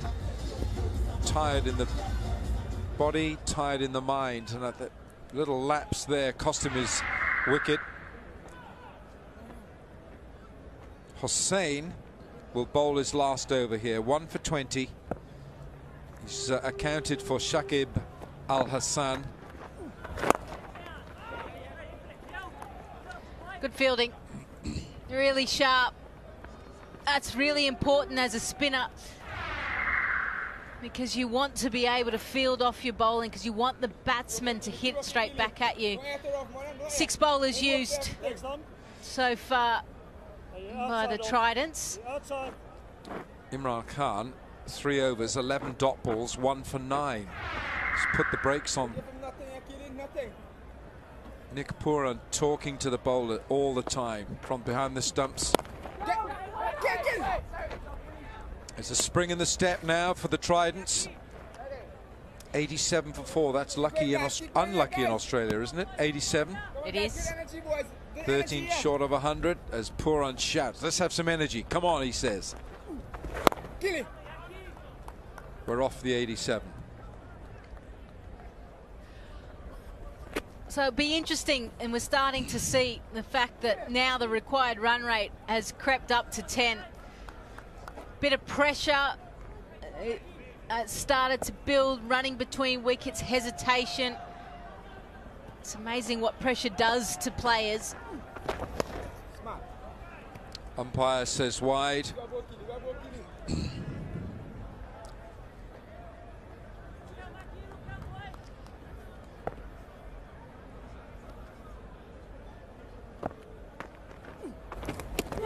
It's gone. It's a catch behind and Nick Puran takes it. And the Tridents are now on top of the Tallawahs. And Puran has been instrumental in the downfall of 2 of them. Fu is gone. Fu for 3, 89 for 5. But well bowled by Hussain. The fact that he tossed the ball up, he's getting the ball to turn. Great take by Puran. And you're right, the Tridents are looking in a very comfortable position. 89 for 5. Rovman Powell, the only real left recognised batsman out there in the middle. And we know that he can hit the ball well and hit the ball long. And that's exactly what he needs to do. McCarthy, and now the last Jonathan Fu, Well, Imad Wasim walks in, and this game has changed. It was 82 for 2, 82 for 3, 82 for 4, and now 89 for 5. Imad Wasim, his average is only 9, but he can stick around. Yeah, just tossed up a little bit, turned, and Nick Puran takes the catch. So Fu 4-3, and you were talking about happy hour 2-4-1. They got 5 left.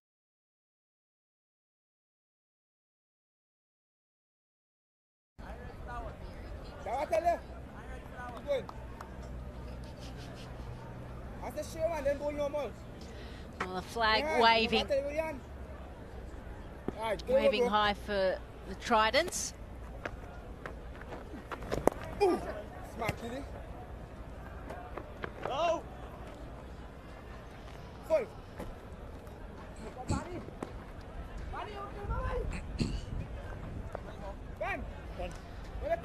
So good over so far. 3 runs coming from it. 1 wicket. Finish this spell good. Finish this spell good from Achilles. Finish good. Finish good, bud.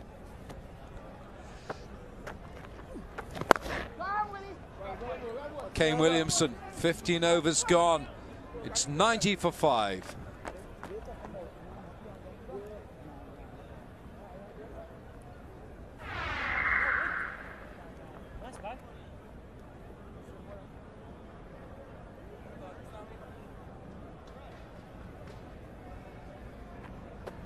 Hey, Akil, you have to for the team, man.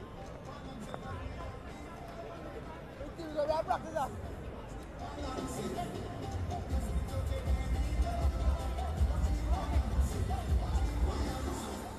Left hand, Shakib.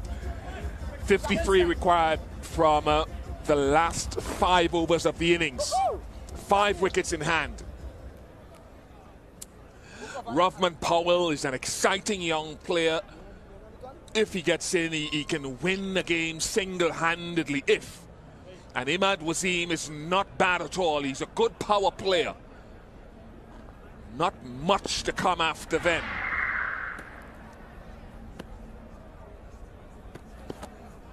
Malik continues.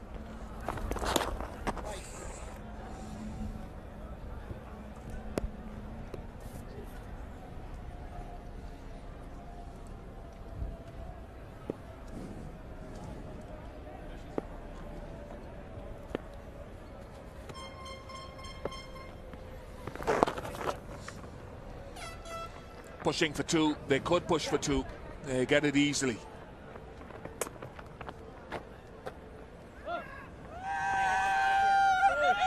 Harry Ram Govind is the fan of the match, winning $500 US. The hero fan of the match.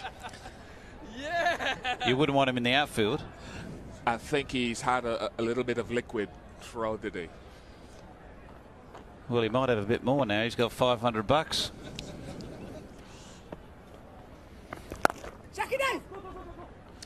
Call is for 2, but it's only 1.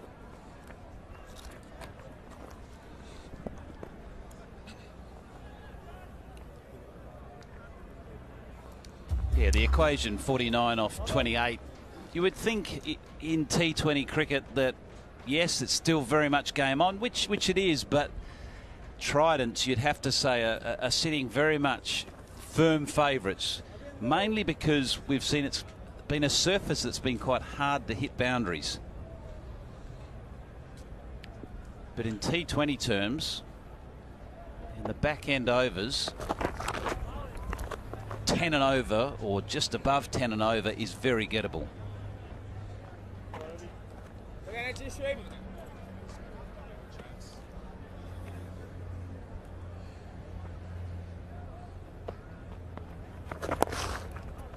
You've got guys like Wahab Riaz who could possibly come back at the back end of the innings. Ravi Rampal there as well, who you to some extent end of innings specialists.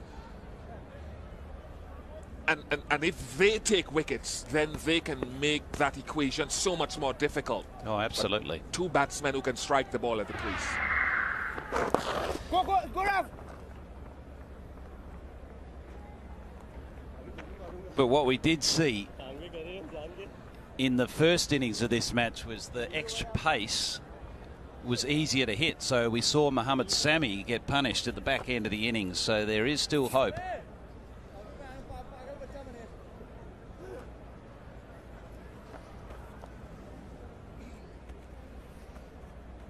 Tallawahs. Tallawahs are actually ahead of where the Tridents were at a similar point in time. 97 for 5.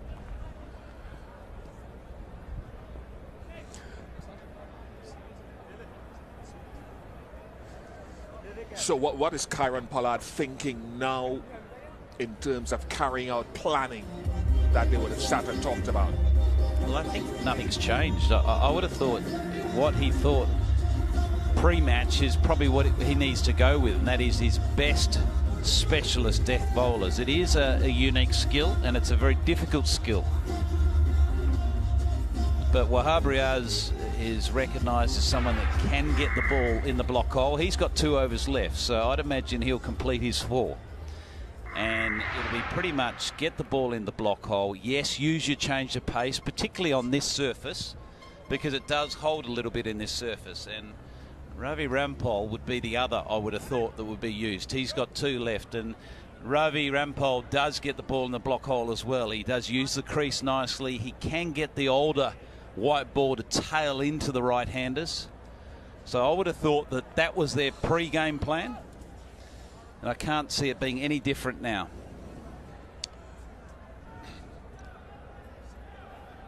Short fine leg in place for Wahab Riaz over the wicket.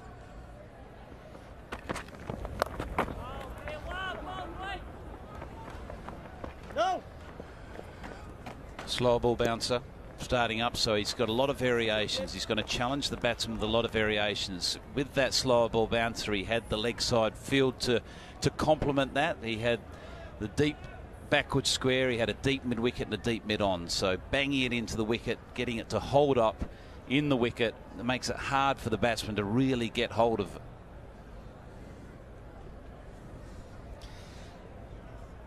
For the left-handed Imad Wasim, sometimes teammates for Pakistan. They know each other's game.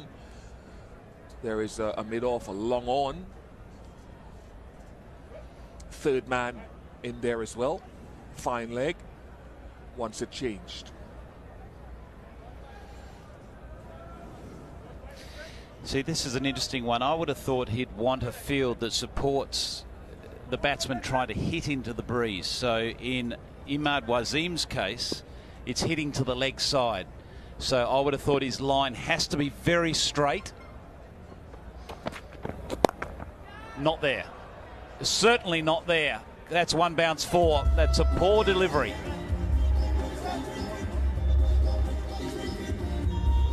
You know, with tactics at these closing overs, you need to take into account every situation, and one of the key situations here is the influence the breeze is having. So hitting the ball on the offside of the field for the left-hander is going to be a lot easier to find that boundary because the breeze is rushing across the ground. So he's got to get him to try to hit leg side. He's got the protection on the leg side. Now let's be smart and get the angle of the ball coming into his middle and leg stump.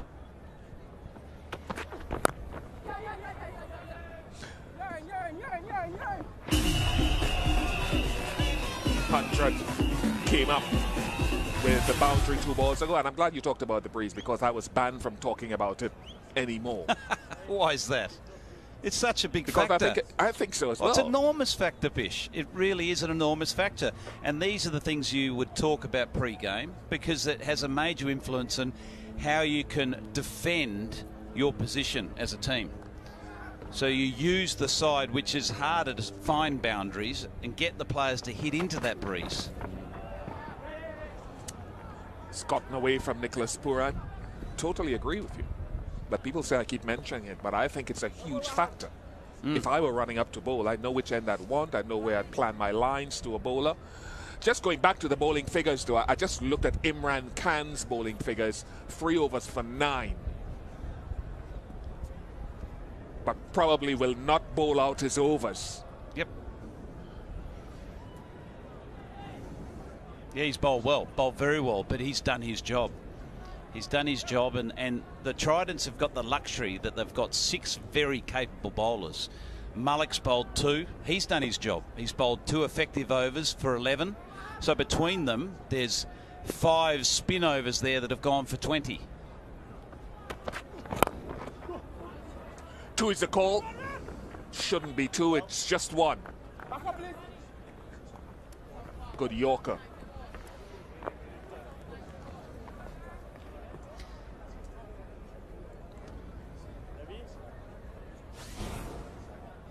Yeah, this is well bowled, right up in the block hole. You can see that tailing into the left-hander too. So it's tailing towards, and I'm going to mention it again, Bish, towards the side of the field which is harder to hit the boundaries against the breeze.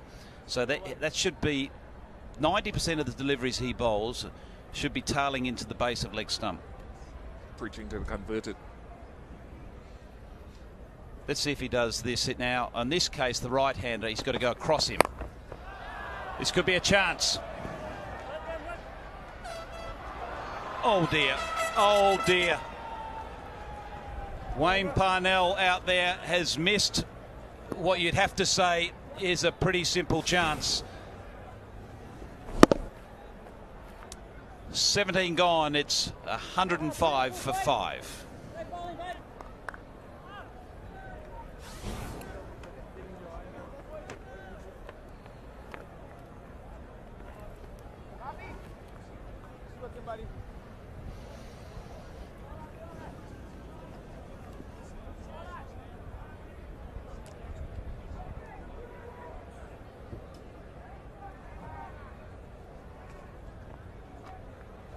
Bowling chain right arm over.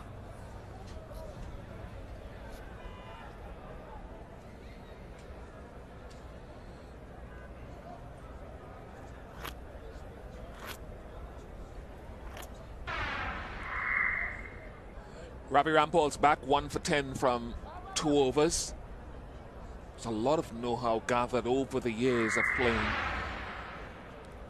around the world, played in the IPL for a couple of seasons, plays for Surrey for the last couple of years, played a number of games for the West Indies, test matches, 50-over games, T20 games, a member of the world champion T20 team down in Sri Lanka. First time the West Indies won.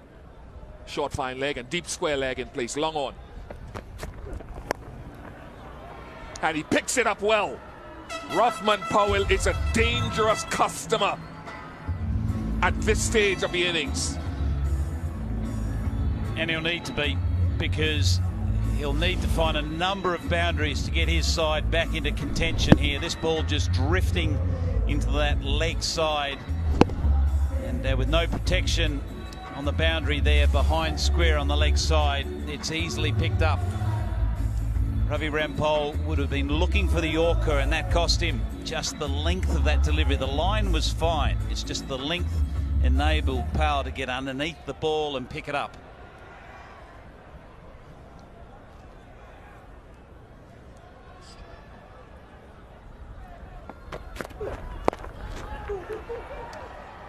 Two is the call. It should not be 2. Good change of length from Rampal.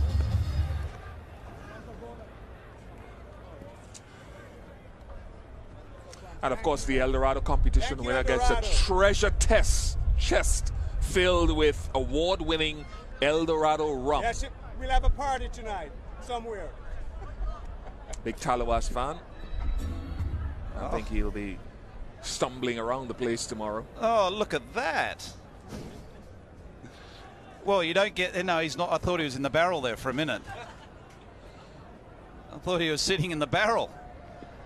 It's a little bit greedy, Bish. Hey, share it around. Third man is up, fine leg is up. 2 straight men deep.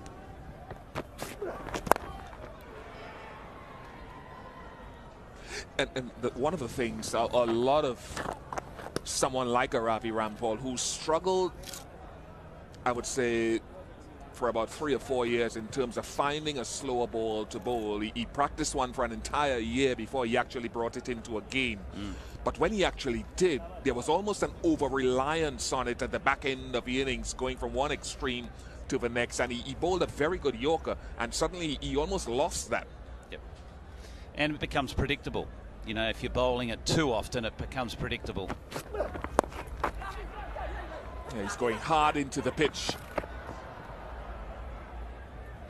And I think it may not be a bad idea, because if you're talking about hitting into the wind, then certainly the Yorker becomes a factor. If you miss, you can get hit straight down the ground. But back of a length, you're hitting directly into that wind that you're talking about. Yeah, it's a cow corner shot, isn't it? Generally, if you're bowling that, what you'd call a hard length, which is the length that comes through to the batsman around about knee to hip height. So you put a lot of back and energy into the delivery, hit the hard length. It's very hard to hit that offside unless you give width, which is what you're not intending to do. You're generally wanting that hard lift, a hard length to go over middle stump. And you're right, there's only one area that's going, and that's into the breeze on that leg side. And there's protection. He's got the protection there. Big 2 balls coming up. Protection there. In Pollard, the captain, who places himself so often into those high traffic areas. He's looking in good shape, isn't he, Pollard? I noticed over the last couple of months he's looked fitter. He looks like he's lost weight. Not that he was overweight, but he's a big man. And we know exactly what it's like to be big, but it's a lot of body to be carrying around. And with the injuries he's had of recent times, he's obviously recognised, well, maybe I've got to change the way I train. I need to readdress the way I, do things in the gym. And he's looking like a real power pack, like he's always has, but particularly good. He's had to drop weight because both knees have had injuries. Not a bad comeback from Rampal after going for a boundary of the first ball. 5 singles, 115 for 5. 28 off 2, Tom. I know what you're going to say, but say it. Tell me. Well, where would you rather be? What seat would you rather be sitting in? No, that's not what I was going to say. Please, okay. I apologise then. You've bowled me a slow ball. Right down, don't strike. I never bowled a good one of those. What I intended to ask you, from a batting unit, 28 from 12, how do you structure this? Do you go very hard as a batting in this over? How do you structure this? Well, 12 balls remaining, you have to. You can't leave it all to the last over, particularly given we haven't had too many very big overs throughout not only this match but the previous match, and they would have studied what happened in the previous match earlier today. So I think he's got to go hard now. That's a bonus. And quite often in this situation, Bish, you are likely to go hard early in the over to set up the over. It's really important in those first 2 balls. He's been given a freebie there, so he's got to run with it, without even swinging the blade. So he's still got 12 balls. He's still got 6 balls left in this over. If he can put first or second ball to the fence. Oh, brilliant effort. Very well taken by that man. The Kiwi, Kane Williamson, wraps it up.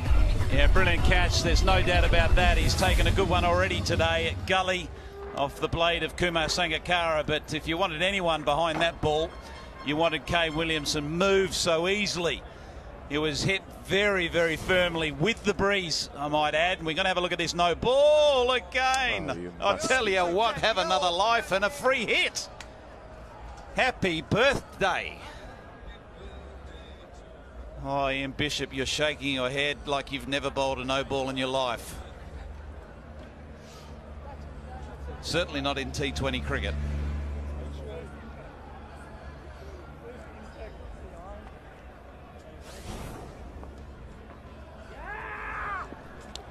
given it. He said there was a little something behind the line, Tom. We can come back to that. But too often for me, Wahab Riaz pushes that. This is the second time in this match that there was some contention about the no ball. First time McCarthy got a reprieve. I think the Tallawahs coach, Paul Nixon, is a little bemused. 13 to Powell, 116 for 6.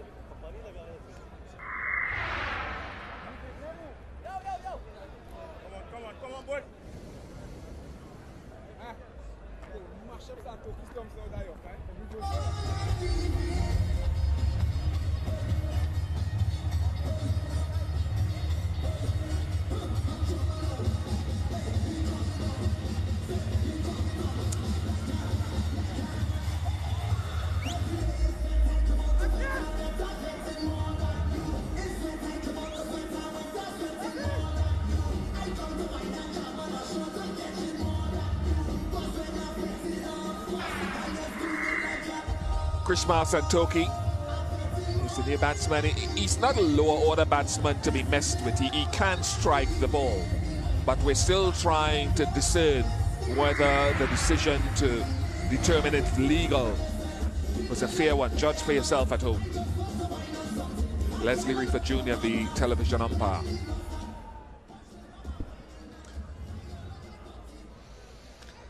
Point of first contact. Yeah, I'm not surprised that the coach, Paul Nixon's disappointed with that. He jumped out of his seat straight away just to get, I think, another look at it. And it's not going to change it. Lisa Staleka was with me when McCarthy was bowled. I think it was McCarthy by a no ball from Wahab Riaz earlier in the innings. Now, as a former fast bowler, I think it's a simple problem to solve. Wahab Riaz has had it his entire career. Must force a coach to pull his hair out time after time after time when he does it. Well, he nearly becomes unselectable. That's the point. He nearly becomes unselectable. As good a bowler as whoever it may be, if they're a serial offender,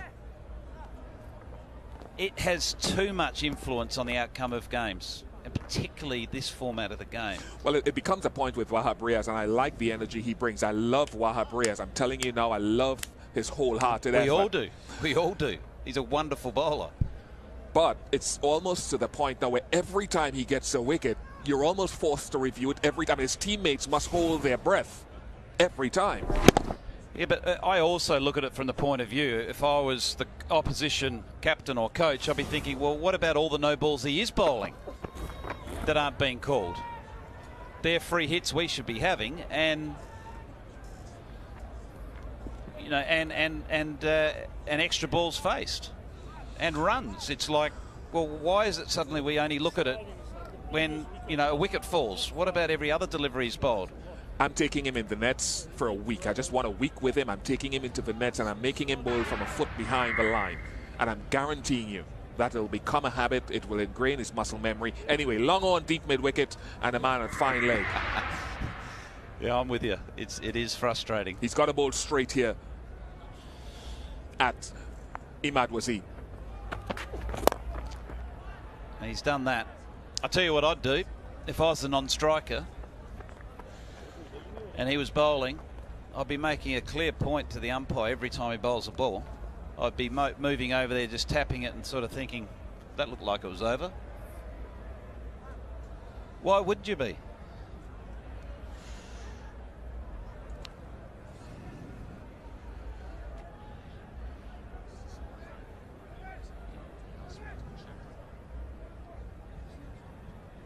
Third man drops back now. And long off comes up to mid off. So is he looking to go at Santokie stumps?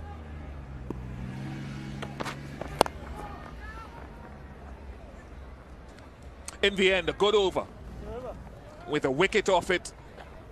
119 for 6.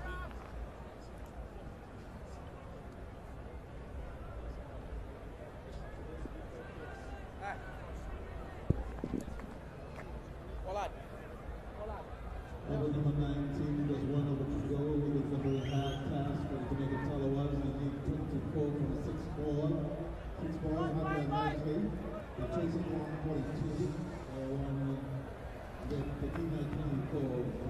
Well, there's the winning combination. The two coaches, Mark O'Donnell and Paul Nixon, the Tallawahs, successful coaches from last year's CPL. They had a good tournament.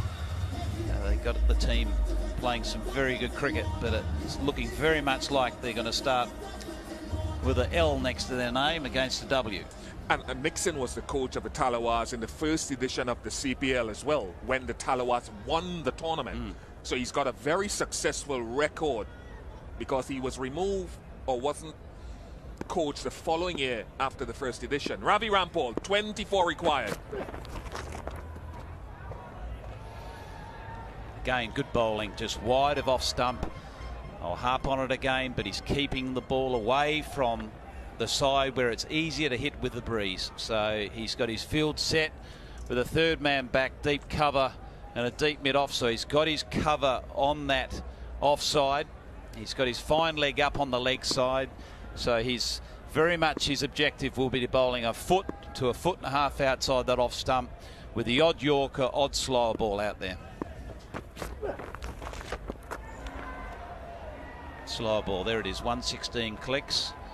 So he's just got it out there wide. It's near on impossible for Santokie to be launching that over the leg side for 6. Maybe Chris Gale.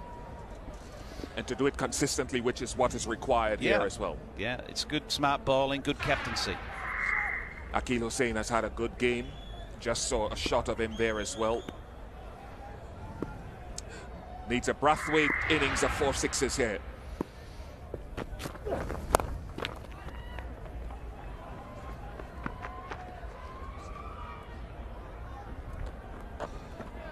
Number of performances in the game. Lendl Simmons half century. Shoaib Malik with 30-odd runs. Akil Hussain had a couple of good strikes at the back end of the innings and 2 wickets as well.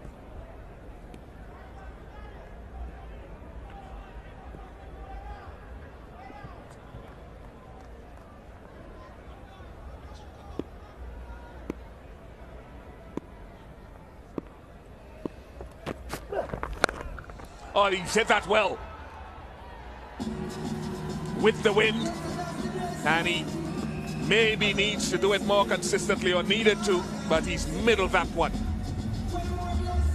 Yeah, good shot, just a little bit short on that occasion from Ravi Rampal, just dragging it down, allowing the pull shot to come into play. So he's moved across his crease, recognising the line that he's been bowling so he can access the ball a little bit better. So an early movement and bang, there you go. It's a good shot. Do you go fuller now? Do you go Yorker wide? Definitely. Oh, he goes short and straight and gets away with it. I haven't seen too many Yorkers get hit for 6, where I've seen a lot of length balls in T20 cricket or any form of the game being hit for 6. So to me, that's always the go-to ball. And in this situation, it'd be just a wide Yorker every day of the week. Critical delivery ball by Rampal, and Pollard acknowledges it, that with 15 now to get off 1, keep your foot behind the line, bowl within the confines of the guidelines, and game over. And they will win this contest, the Barbados Tridents. An excellent effort in the field on a slow pitch here in Fort Lauderdale. They win by 12 runs with key contributions from their bowlers and their fans, and Robin Singh, their coach, will appreciate the manner of defending this total.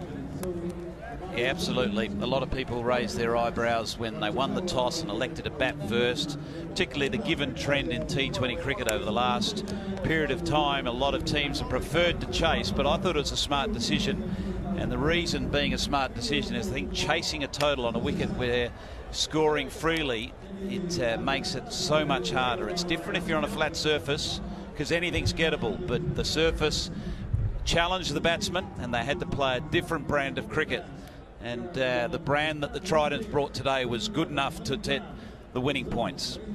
Yeah, Pollard said as much at the toss, that those are the exact reasons that he made the decision that he made. His seam bowler, Wayne Parnell, didn't start things off too well. Wahab Riaz didn't start his first over too well. But Rampal, Imad Khan, Akil Hussain, and Wahab Riaz coming back were very, very good. And as the ball got softer, became harder to score, a little bit of fortune here and there. Had that no ball been called, who knows what could have happened. But they start off this 2017 CPL with a solid victory.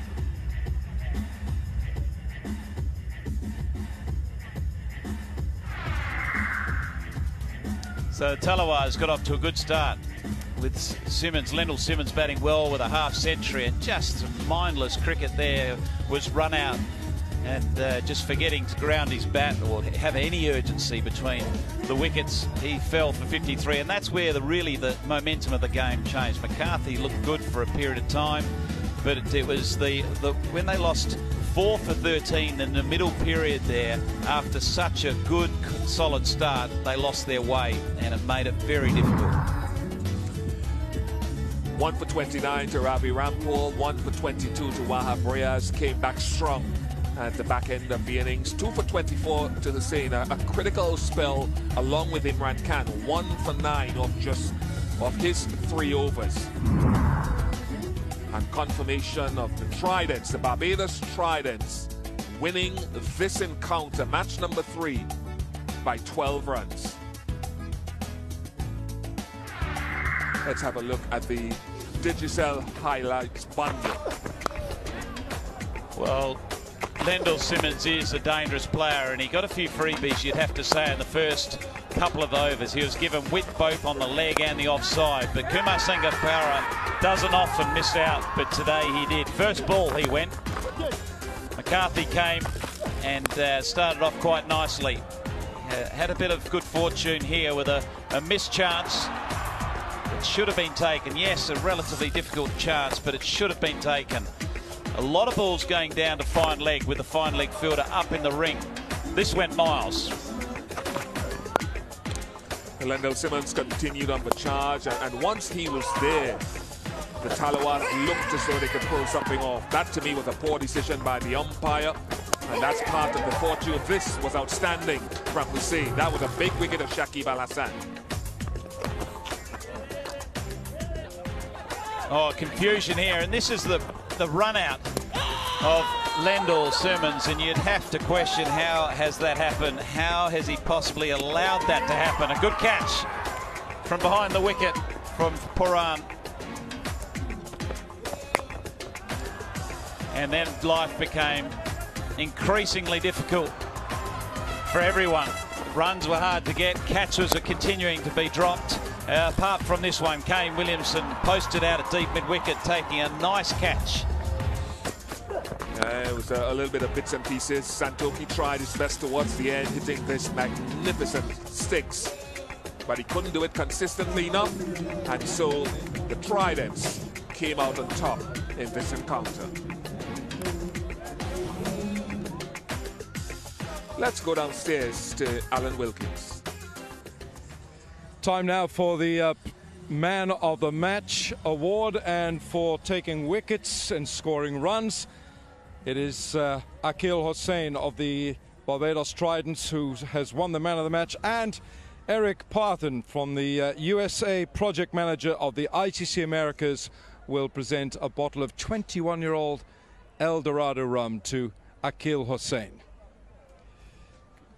Thank you, Eric. Thanks very much indeed. So let's have a chat with Akil. Akil, do you want to talk about your wickets first or your runs? Let's go with the runs. Let's do it. 22 runs not out. There was an important partnership with Wayne Parnell. What were you saying to each other out there in that partnership? Basically, we were telling each other we really need to take it to the end. Singles are valuable as well. Pick up some ones and twos, and then just patiently wait on the bad ball, but make sure and take it to the end. Was it tough to get those runs? We've seen 2 games of cricket here today where it looks like a hard work pitch to get runs on.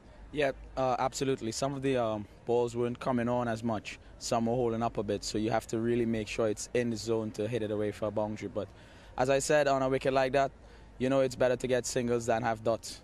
So when it came to bowl, when you took your 2 for 24, did batting on it first give you an idea on how to bowl on it? Yeah, I got a little bit I got an idea, but it's kind of slow, so you have to mix up your pace. You don't really want to get the batsman too accustomed to one pace, and then you could also mix up your angles as well, and I thought that's what I did today.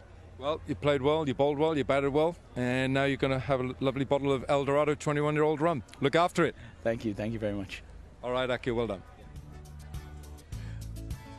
Yeah, that bottle of rum almost as old as Zakir Hussain himself. Now let's look at the Hero MotoCorp leaderboard. The Knight Riders who won last night against the St. Lucia Stars on top by virtue of their superb net run rate. The Tridents move into second place. The Patriots who also won today, but run rate didn't quite get to where it needed to be, and the rest trying to make up the competition. Okay, we want to hear from the captains. We want to hear what they have to say. We take a short break and come back to the Fort Lauderdale ground in a moment or two.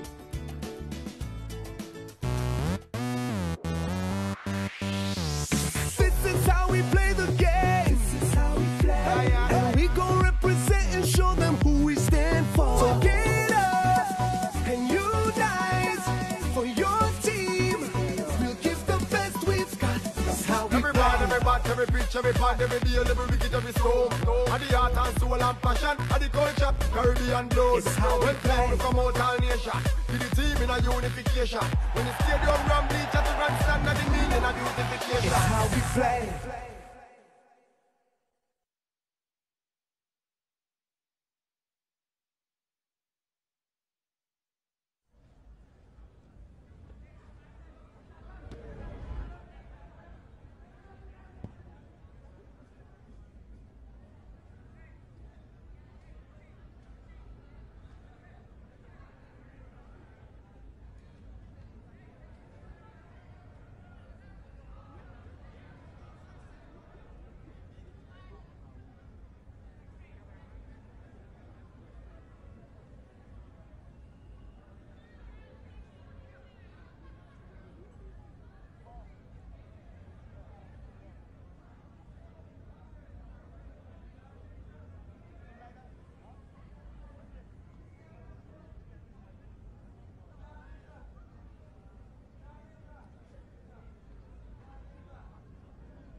Back here at Lauderhill, and the groundsman just sprinkling the pitch. I think it's a good thing for the doubleheader tomorrow as well. If you can give it a little bit of a roll, and just confirmation of today's match number 3. Tridents batting first, 142 for 7, lots of contributions, and then the Tallawahs falling short, 130 for 6. Simmons half century. Tridents winning by 12 runs. Let's go downstairs to Alan Wilkins. Yeah, the two captains alongside Kumar, Sangakkara, Kieron, Pollard. Polly, let's start with you. Well done. Good to beat the defending champions. Yeah, good. Good start. For us. Batting first. A lot of people I think were surprised we actually wanted to bat first and putting runs on the board. I think a bit scrappy, but we got the W at the end. In the end. Yeah, your decision to bat first on that. Had you made it sometime before, having seen the pitch, if you said you're going to win the toss, you'd bat? I just watched the first game. I know it's going to be slow. And playing enough T20 cricket to know runs on the board on these sort of slow wickets. The chasing team will always be under pressure with a couple of wickets, and watch your ball in attack. We back ourselves, to defend, at least 140, 145, and I think it did well. A couple of catches went down. We could have been even more clinical, but as I said, we'll take the win at the start for now. Chasing 143, I think it was. Sango, did you feel that was within your grasp on that pitch, which today looks difficult to bat on? Yeah, I thought we did very well in the power play. One down, almost 50 on the board. But I think in the middle, too many dot balls and a little bit of, kind of reservedness in our batting. In T20 cricket, you just got to go out there and impose yourself on the bowling, especially on the spin. But overall, Lendl Simmons batted very well. Both our spinners bowled pretty well, but probably a dropped catch and poor execution especially in the last 2 overs probably gave them about 15 more runs than we really should have. Just want to ask you about Lendl Simmons. We had a look at that time after time again. It looked as if, I don't know whether he was overheating or maybe it was a lack of concentration. Was he a bit overheated when he came in? Yeah, well, unlucky. He was batting so well, but really tough conditions to keep running in.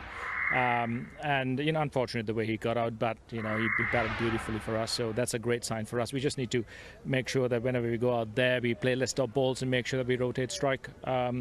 But overall, not a bad start. We would have loved to have won, but we play the same boys again tomorrow, so hopefully a different result. Yeah, I preempted my question there. It's the same again tomorrow. You're going to play the same side. What has pleased you most about today that you don't have to worry about tomorrow? Getting a win.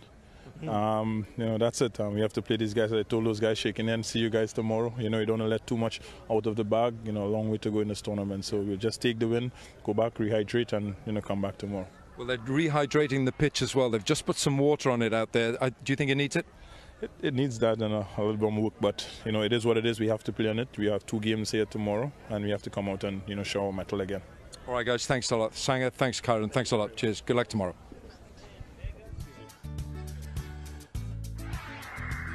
Let's have a look at the Hero Motorcorp leaderboard again. Tom Moody.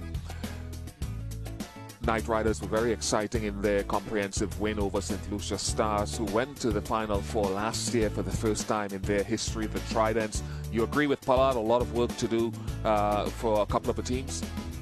Yeah, look, it is, but it's still very early. Look, ideally, it's always nice to get the first win out of the way, and Pollard made that clear that he can rest easy tonight, just rehydrate. He knows that he's got a win in the bag, so he can come into tomorrow's match, himself as captain, but the group can come here a little bit more relaxed, and they can come and really express themselves and play with that freedom. Talking about rehydrate, one man who will have to rehydrate himself because of the exertions he had today, Lendl Simmons. He looked as though he ran out of gas. He was the Dream 11's most valuable player of the match, playing for the Tallawahs. 36.5 points today, and he played so well. He did, and he's an impressive player because he's got many gears he can operate in. He can play that anchor role and be very much the mature player at the end of any innings, or he can play that explosive type role. It's a shame he didn't go on with it, but he's got plenty of runs in him. Well, he was elected, Lendl Simmons, by 90% of the Dream 11 users, and he has another chance tomorrow because on Sunday's matches it will be similar to what we had today. At 11 a.m. local time, we'll have the Patriots and the Warriors, and at 3 p.m. local time, we will have a repeat of the Tallawahs Tridents. Again, who has learnt more from each other's matchups today. We will find out tomorrow. We hope you will join us. It was entertaining, and we promise more entertainment. From Fort Lauderdale, goodbye for now.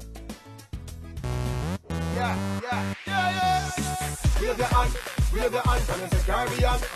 Wave your hand, hey! This is how we play the game. This is how we play. And we gon' represent and show them who we stand for. Let's turn it up and light the flame. If you're not here to give it all, then what you here for? So get up, right up, and play hard. We'll take it to the top. It's how we play. Every batch, every pitch, every part, every deal, every wicket, every storm. And the heart and soul and passion, and the culture, Caribbean blood. It's how we play. We come out all nation, to the team in a unification. When the stadium run bleach at the grandstand, and the meaning of beautification. It's how we play. So get up and unite for your team. You take it to the top. It's how we play. It's how we play. It's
how we play.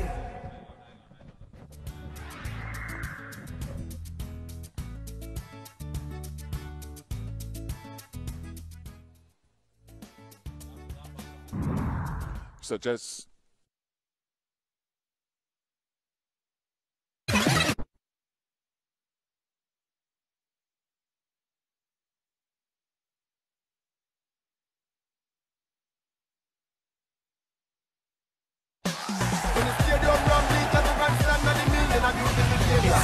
play.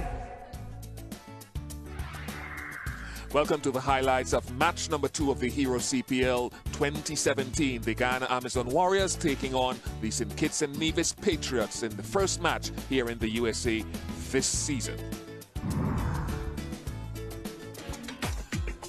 Amazon Warriors were asked to bat first, and there was some fortune for Martin Guptill as he just got back in time. There was a drop chance by Carlos Brathwaite as well off the bat of Chadwick Walton. Really was the story of the day before Martin Guptill got into his stride off some full pitch bowling from the left arm seam of Cottrell. He went full again, and Guptill took full toll of proceedings.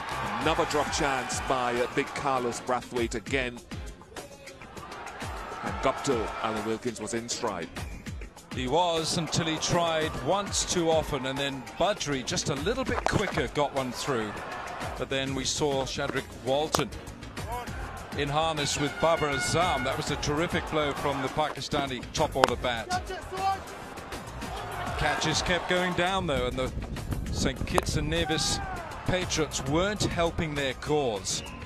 Eventually, one was taken by Carter in the deep. And then Hasan Ali came into the attack, and he's done so very well in that phase of the innings in white ball cricket, picking up a couple of wickets, a second of those Taylor holding out to mid-wicket. Yeah, this time not finding his length, looking for the Yorker. Budry coming back into the attack. That was a straight 6 by Walton, and Walton's 50 coming up. And another even better blow over extra, inside out. And then this was the last over. It's an extraordinary last over. Walton Perish caught by Nabi at third man. Then we saw the end of Kemo Paul. A brilliant catch by Jonathan Carter, one of the best of the day. And then everything happened at the end. This was Sohail Tanvir run out at the end. And let's have a look at the run chase. Evan Lewis was struck plumb in front by Stephen Jacobs. He's been a 4-man, Evan Lewis, and that was a big wicket for the Warriors to get. Chris Gale was nudging and deflecting early in his innings, trying to establish himself, and he did for one lovely stroke down the ground. But then Riyad Emrit proved too much for him, just beating him with a little bit of pace and some bounce. Yes, he did, because he bowled 3 very good dot balls to Chris Gale.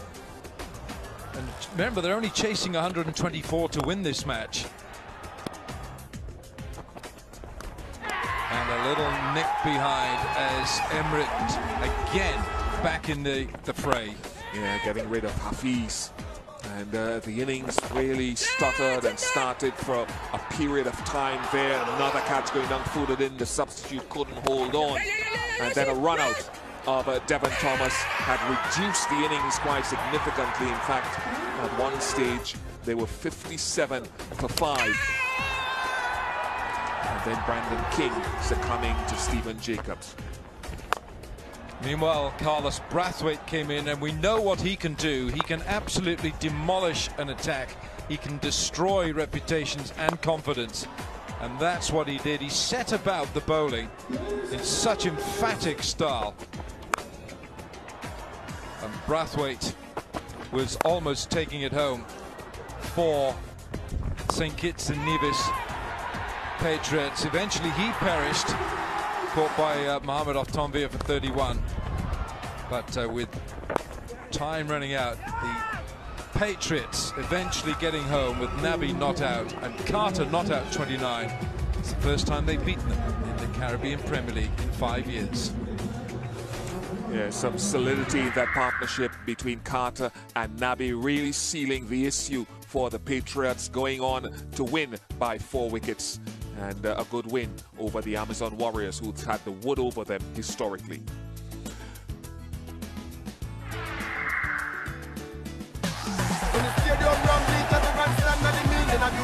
It's how we play.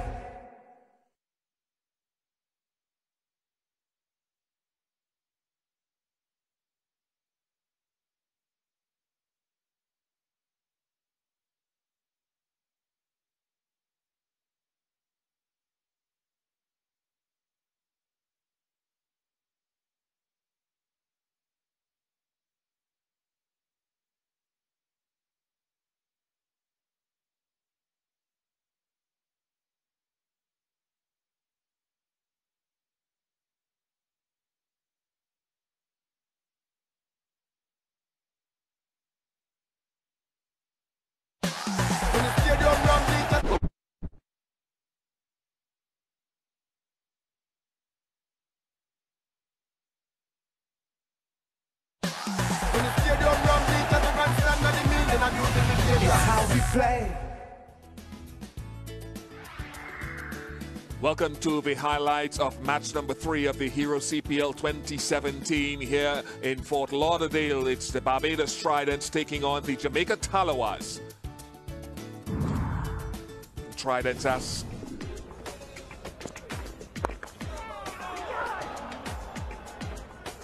Pollard won the toss and batted.